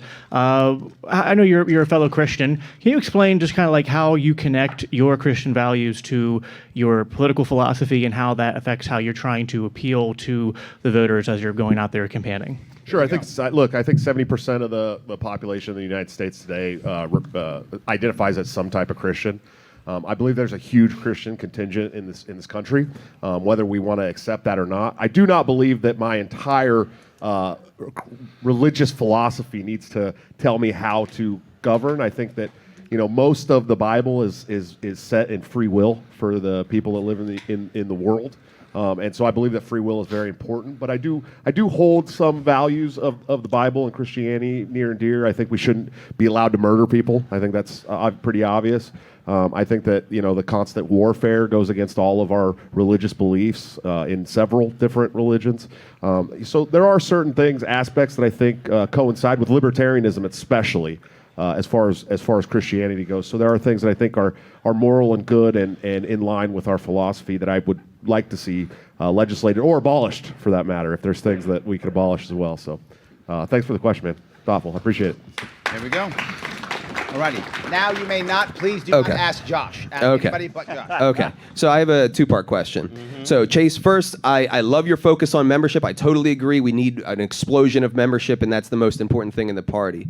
However, at a recent debate in Georgia, you accused Lou Rockwell, the founder of the the Mises Institute, of being a racist. In the past, you have lobbed similar accusations at people like Dave Smith, Tom Woods, and their supporters. So question one is, how do you, well, the most likely place that we're going to get members is from the Liberty movement to get these bodies. So how do you expect to get those members when you're saying these types of things about libertarians and the biggest libertarian voices? And second of all, how many members did your campaign in Georgia bring into the Georgia party? Okay, so I'll start with that first question. I actually didn't claim that in Georgia. It was asked of me. I answered the question. Now, here's the truth about that. I made a tweet that pissed some people off. But the exact same day I made that tweet, I also got knocked out on hundreds of doors. I worked for the Libertarian Party as a candidate. And let he who has had a criticism of a Libertarian or Libertarian Party cast the first stone. Now, I'll be frank with you. I want to see our party grow, and I do believe that means reaching out to members all over the country. Now, how many individual Libertarian Party members did I get? I don't have that information available, but what I did do is I got 81,000 voters to vote for a Libertarian in the most expensive Senate race that's ever existed. $250 million is what the Democrats and Republicans had to lob at us. I had $20,000 in my own feet and knocking on doors. And because of that, I forced a runoff in the most expensive, most highest visibility race in 2022. I put the Libertarian Party on the map and our principles forward in every state in the country. I got calls from all over the country after I forced that runoff. I'm proud of that race. I'm proud of the ability that the work that I've done with the Libertarian Party, and I'm going to continue to do that work. And frankly, just be honest with who I am. And if I have opinions, that's fine. If it triggers you, I'm sorry. But words are words, actions are actions, and they speak far louder. And I'll continue to be a candidate for the Libertarian Party in the future. Thanks. You did call Lou Rockwell a Nazi in Georgia, though. Yes, you did. You said F. Yes, he is. Stop. F, yes. Yes. Stop. Smith, you threw your stuff didn't say away. it was a Nazi. Anybody else want to rebut? Excellent. Good. Please, this may not go to Chase. That's fine. My question is for my good friend Jacob Hornberger. But before that, Pennsylvania is expecting me to ask this. Just a quick show of hands. How many of you are or were a Toastmaster? There you go. All right. I enjoy toast. I've been taking notes all night, and the best one that I heard all night, my apologies not remember who said it, don't condemn the biggest majority of voters, that's bad politics. I wrote that down. I'm running for governor. I'm going to take that to heart. Jacob, 3 times today you said eliminate Social Security. Dude, what are you doing? Okay, there we go. I support you. You're great. You know, we go back years. You're the only non-Pennsylvanian I've had on my Pennsylvania Project radio show. So, what are you doing? What are you doing? 90 seconds. I'm opposing socialism, which is what this party's supposed to stand against. Agreed. This is the crown jewel of American socialism. It's also what divides us in this race. Every one of my opponents here on this stage that were at the South Carolina debate took me to task and said there will be people dying in the streets. Pure nonsense. Lies. We have to stand for the dismantling of socialism. When I brought up my opening statement, 0%, this is what I'm referring to. We are supposed to be a party of principle. If you're going to be a party of principle, you've got to adhere to principle. If you take a vow not to support the initiation of force, you have to live up to that vow. And Social Security and Medicare violate that vow. We've got to lead America to freedom. That's our job in this party. And you cannot be free when you've got a 25-year plan to support Social Security. I'm not interested in a 25-year plan for freedom. I want freedom in my lifetime. Imagine Patrick Henry saying, I know not what course others may take, but as for me, give me Social Security, Medicare, school vouchers, immigration controls, or give me death. Thank you. There we go. That was good. Thank you. Thank you. I appreciate it. Thank you. Guys, please cut the chatter. We can hear you up here. Please cut the chatter. And by the way, I'm taking an counter report for you Toastmasters. Mr. Belay, you need Toastmasters. That was uncalled for. Okay, yes. Please, our final question, and please, it may not be to who's the last person just got asked the question? Hornberger. It may not be asked to Mr. Jacob Hornberger. Okay, I'm asking this question to Chase, and Chase, you know I love you. Please don't take any of this personally. It's just that there's been some background chatter, and I just would rather hear something directly from you rather than from others. If I may give it, just so you know where I'm coming from, to tailor the answer to where my felt needs is. I'm an abolitionist. I don't believe in replacing one form of government with another. Do you support adding a national income tax, otherwise known as the fair theft or fair theft Do you or mean fair a sales tax? Yeah, I'm talking about No, eliminating income the income tax and replacing it with a national income tax. I call it the fair theft, but most people call it the fair tax. Yeah, so my answer on any form of taxation is anything that we can do that reduces the amount of taxation that's coming out of people's pocket, I would support. Now, that doesn't necessarily mean a sales tax. A sales tax, if you enacted it, could be far higher than what the income tax does to us. But if we could enact any version of taxation that is less than what we have today, less being taken out of our pockets to go fund a warfare state, less being taken out of our pockets to go fund all the abuses, the eminent domains, the welfare state, all these things, I would support. And so if there was a bill that would replace what we have with something that was less expensive or less taking less taxes, I would say that on its very face is better than what we have. But it doesn't necessarily have to be sales tax or income tax or excise tax or whatever. All I want to do is reduce the amount of taxation because taxation is theft, and I would like the government to steal less out of each and every one of our pockets. It doesn't matter the mode or the operation that it takes. I would support anything we can do that reduces the amount of taxation. I think what we should do with the income tax is remove all subsidies and all deductions and just lower the rate. At least we would know what the rate is that everyone pays. Right now we have a system where we don't know what each person pays, so it's very easy for us to be divided by class and say, we're only going to tax the rich, we're only going to hurt the rich. Well, we don't really know what anybody's actually paying, so the truth is we're all getting screwed by the IRS and taxes.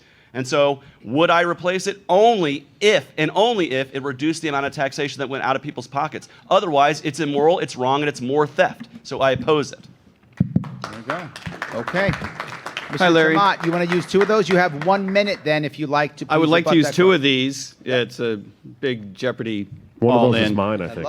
First of all, I'd like to agree with Karen Ann. I also love Chase. But fortunately, unfortunately, that's just the wrong answer. The answer is no, that we would not support the replacement of the income tax and other tax. And this is for 2 different reasons. And importantly, for 2 very different reasons. One is that politically speaking, you're only going to get 1 bite of the apple. If you're only going to get 1 bite of the apple politically, please don't waste it on replacing the income tax with another income tax, okay? If you're only going to get 1 bite of the apple, let it be sunsetting income tax completely. This is absolutely critical. We need a different relationship between us and the federal government, and that means making states stand up for us. If the federal government needs money, and we all believe it doesn't, to the extent to which it does, it needs to go to state legislatures to get it. It shouldn't go directly to individuals. The other reason is that it's not just taxation that's theft. It is all spending. And if you allow the government to tax, or if you don't allow government to tax, as long as you're allowing it to spend, it'll find other ways to take it out of your hide. Thank you. All right. Larry? Yes. Please, go ahead. 30 seconds. Go ahead, please. I want to take Chase to task on this because this is one of my real beefs with his reform-oriented message. This is a party that stands for the abolition of the income tax. And he stands for lowering taxes. And when in his debate with Senator Warnock, he had an opportunity to let the people of Georgia know where we stand. And he says, I will be a better proponent of small government and lower taxes than the Republican Herschel Walker. Smaller government. That means smaller ATF, smaller DEA, smaller Homeland Security, smaller ICE, smaller Border Patrol, smaller tyranny. Thank you so much. Thank you. Yes. Chase, go ahead. 30 seconds. I want to respond to this. When I say smaller government, I mean the minarchist ideal. I mean having law enforcement, courts, and a military to protect us from sovereign invasion. That's what I mean when I say smaller government and limited government. When I say what I would do to lower taxes, if I am president and anything comes to my desk that lowers taxes, even if it's short of the ideal of absolute abolition, which I would support, I support a voluntarily funded minarchist state. But in reality, if you're a president and something comes to your desk to lower the taxation on people, you sign that. You lower the people's taxes, and you quit letting the government rob them so much. There's no difference between making the perfect the enemy of the good. The perfect is an absolutely voluntarily funded minarchist state, in my opinion. And but the good is reducing taxation at any level, and we can fight for that. Thank you. Thank you. Does anyone else have any chits left? I've got a bunch. Okay, you do. Go ahead. Okay, I just wanted to give a little history on the. You want to use 1 or 2 or 3? Oh, I got 2. History. What the heck? 2. 1 minute. All Go right. ahead, please. So, a little history on the income tax. This was enacted back when the Federal Reserve Act was enacted. And what it did was we needed the income tax, the bankers needed the income tax, because they needed to use the American people as collateral for the loans that they would lend the government now that they controlled the money supply. So then so first it was the Federal Reserve Act, and then it was the income tax. Now, it was only going to be 1% of the people would be taxed 1%. That's it, you know. And, of course, we've gone up a little bit since then.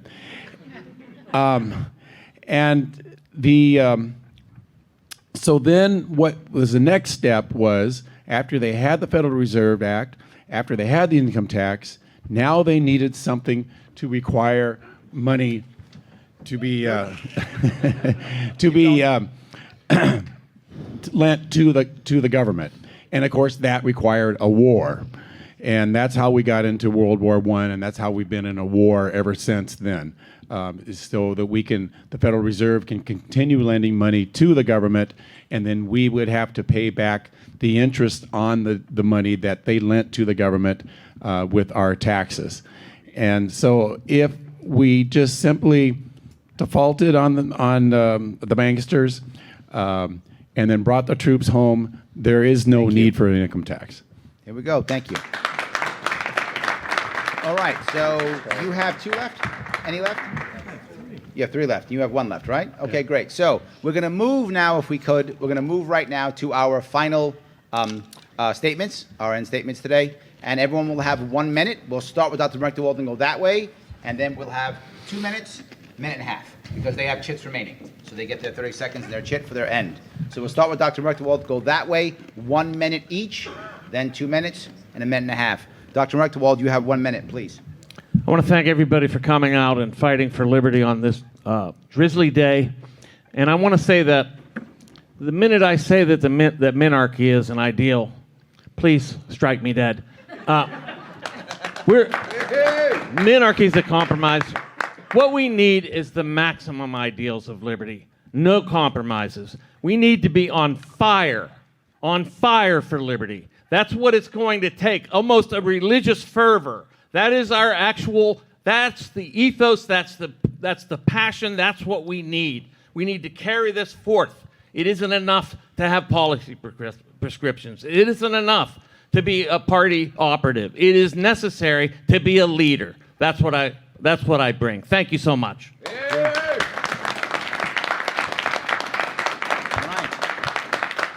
Mr. Termat, you have 1 minute, please. Thanks very much, and thanks for putting up with us for so long. It's been a real joy to sit here and shout at all of you and at each other. I think we all had a good time, and thanks for putting up with me. I appreciate it. I love all you guys. Look, even if your answers are terrible, I think you guys are terrific. Michael is absolutely right that it is not enough just to have great policies, but you do have to have great policies. I would encourage all of you to go check out our platform at goldnewdeal.org. It's easier to spell than MikeTremont.com. And goldnewdeal.org lays out a real important platform that changes the relationship between us and government. And I think that that's absolutely what we need. And I believe it is also something for which the American public is ready. Americans, more than ever before, are waking up to the idea that many of the problems in the United States that we have, some of our biggest problems, are the result of bad public policy. And for this reason, they're going to give our party a good look. Thanks a lot. Thank you. Yes. All right. I do want to stop for 1 second, if I could. I'm going to make sure I give everybody one of these. Everyone down here. We also get to vote, by the way, right? We are doing this voting also. So please take one of these and pass it down. You also get to vote. It is approval/disapproval voting. We get to vote too? Yes. It's you can approval vote. If I and remember right- disapproval. Am I saying this right? Who's you're running this correct? Yes. And one disapproval. 1, 2, 3, 4, 5, 6. Oh, this is complicated. There we go. So you can pick up two. You can approve. Extra. Need a pen. Thank you. You may approve of two and disapprove of one. Okay. Two or less. There's a Mike Tremont pen. That's a good Excellent. one right Good. Yeah, All righty. I think Great. So, That's a shitty guys, one. can I get you guys here? We good? I thought you were going to mark I'm it good for to me. go. Excellent. All right. 1 minute, Mr. Oliver, please. So I want to say thank you to the Libertarian Party of Pennsylvania for having me out here. This is my third time in the state. I've traveled to 44 states so far in this process on my way to traveling to all 50. No Libertarian candidate for president has ever traveled to all 50 states before, either pre or post nomination. I'm going to be happy to break that glass ceiling for our party because we are a national party with a national identity, and we deserve to let Libertarians know all over the country that there are Libertarians running for president. I am so proud of the campaign that we have run, and I think the metrics for this campaign right now speak for itself. We have the most number of donors, we have the most number of volunteers, the most miles traveled, the most media coverage, and we are on path to win this nomination and really break through the two-party static by giving people something to vote for. I want each and every Libertarian or each and every voter out there who has a Libertarian idea to get in the tent, and let's connect them to liberty. Let's build this party from the foundation up so we have more members, more energy and enthusiasm, so we can win, not just in 2024 here in Pennsylvania, all over the country, but so we can win foundationally by building ourselves up and tearing the state down. I encourage you to join the team by going to votechaseoliver.com. We need your energy, we need your support, and I need your vote as delegates out of Pennsylvania. Thank you very much. Thank you. Mr. Smith, you have 1 minute, please. Sweet. I'm not going to give a huge pitch here. First of all, I just want to say thank you to the Libertarians of Pennsylvania for coming out and enjoying this evening with us. I've traveled a lot around the country with these guys. I've really gotten to know all of them. I know it seems like I hate everyone on this stage. It's not true. I really like these guys. Buddy. Yeah, I really like these guys. I've grown to be good friends with a lot of them. They're all great. We have fundamental policy disagreements very, very rarely, and when that happens, we're fiery because we're fired up about these ideas. And that's exactly who I am. I'm a fiery guy. If you guys have followed me at all while I've been in the party, you know that I'm brash, I'm bold, I'm fiery. I'm going to go out and sell these ideas the way they need to be sold. Period. Plain and simple. I'm not going to take any no's. You know what I mean? I'm going to go out there and I'm going to fight to get us in debates. I'm going to get all the media that I can. I've already done Timcast 3 times. We've been on Stu Peters twice. We're working on going on PBD. We're working on going on Sean Ryan. We're going to get all the media that we wanted to see out of a candidate. We're doing that now. I'm a blue-collar, working-class guy that can absolutely connect with the middle class in America who's the most hurt by this federal government today. Please go to joshuasmith2024.com and give us your support. Thank you. Thank you. Mr. Hornberger, you have 1 minute, please. Yeah, I want to join them in saying thank you all. Ken reminded me that the very first Libertarian Party convention here in Pennsylvania that I attended was in 1995. It's nice to be back. I started out by saying that we're at 0% in the polls, and I believe there's a reason for that. When you got a party that's defending socialism, even while decrying socialism, people are not going to vote for that kind of message. Not for a party that violates its own core principles, or that supports an immigration control system that is socialist-based and that brings death, suffering, and a police state to the border. I'm saying that it's possible to break out to the 10 to 15%, but only by restoring the founding principles of this party: open borders, dismantle socialism immediately, restore faith in freedom and voluntary charity. If we break out there, then freedom is in play. And everything falls into place. Membership, donations, and everything. Nobody cares about you at 0% or 1%, but they care a lot when all of a sudden you're at 10 to 15%. And that's what our principles can do. Thank you. Excellent. Thank you. Dr. Belay will have 2 minutes. If you can put 2 minutes on his timer, if you don't mind. If you can go less if you like, but you do have 2 minutes. Dr. Belay. First of all, I'd like to say thank you to each and every one of you for the opportunity to speak before you. This is a great honor for me. I think this party holds a lot of success, or has a lot of success in its future. I spend my life taking care of people. I've spent my entire adult life taking care of people, and I really cherish that quite a lot. And I love this country, and I love these values. And I don't think many people realize this year how much opportunity this party has to bring party members into this organization. I think if we play our cards right, I mean, we can bring a tremendous amount of success. We espouse freedom, individual liberties, personal autonomy, fair tax, fair immigration. All of these things resonate if we can just unify around our party and our members and begin to bring other persons into this. I do not believe in big government. To go back to the original statements, I don't think that your body is property of the federal government. I truly hold our values very, very sacred and dear. I don't know, in the state of Louisiana, we don't have near the number of memberships of Libertarians. So the people that I speak to that actually believe in our message are Democrats and Republicans, because that's who I know in work. I think if we play our cards right, we can do very great things this fall. So thank you very much for this opportunity. I really appreciate it. Thank you. Mr. LeVay will have 1 minute, 30 seconds, please, if you put that on. Mr. LeVay, please. Okay, yeah, I think the candidates up here are doing a great job. They're spending a lot of money that I wouldn't be willing to spend on trying to get the Libertarian nomination. But I think that everybody up here, because only the maximum of one of us would be your candidate, the rest of the candidates, I think that they need to look at actually winning a race. It is so important what you can do as an elected Libertarian. I mean, cut taxes, stop eminent domain, did all the things that we talk about doing, privatizing services, completely turned a city around and changed people's lives. And so after this is over in the end of May, when there's only one of us at the most that is going to be our nominee, then step back and look at actually looking at a race that's winnable, and getting out there and doing it. Because I memean, these guys up here on this stage, these are excellent candidates. There's no reason why any one of these guys wouldn't get elected to a city council or a school board or any other race. And so hopefully we're going to have more candidates after the end of May, and we're going to be having some winning candidates. Thank you. Thank you. I want to say thank you to all of the people who came, all of you who watched. Have a wonderful night. Thank you all.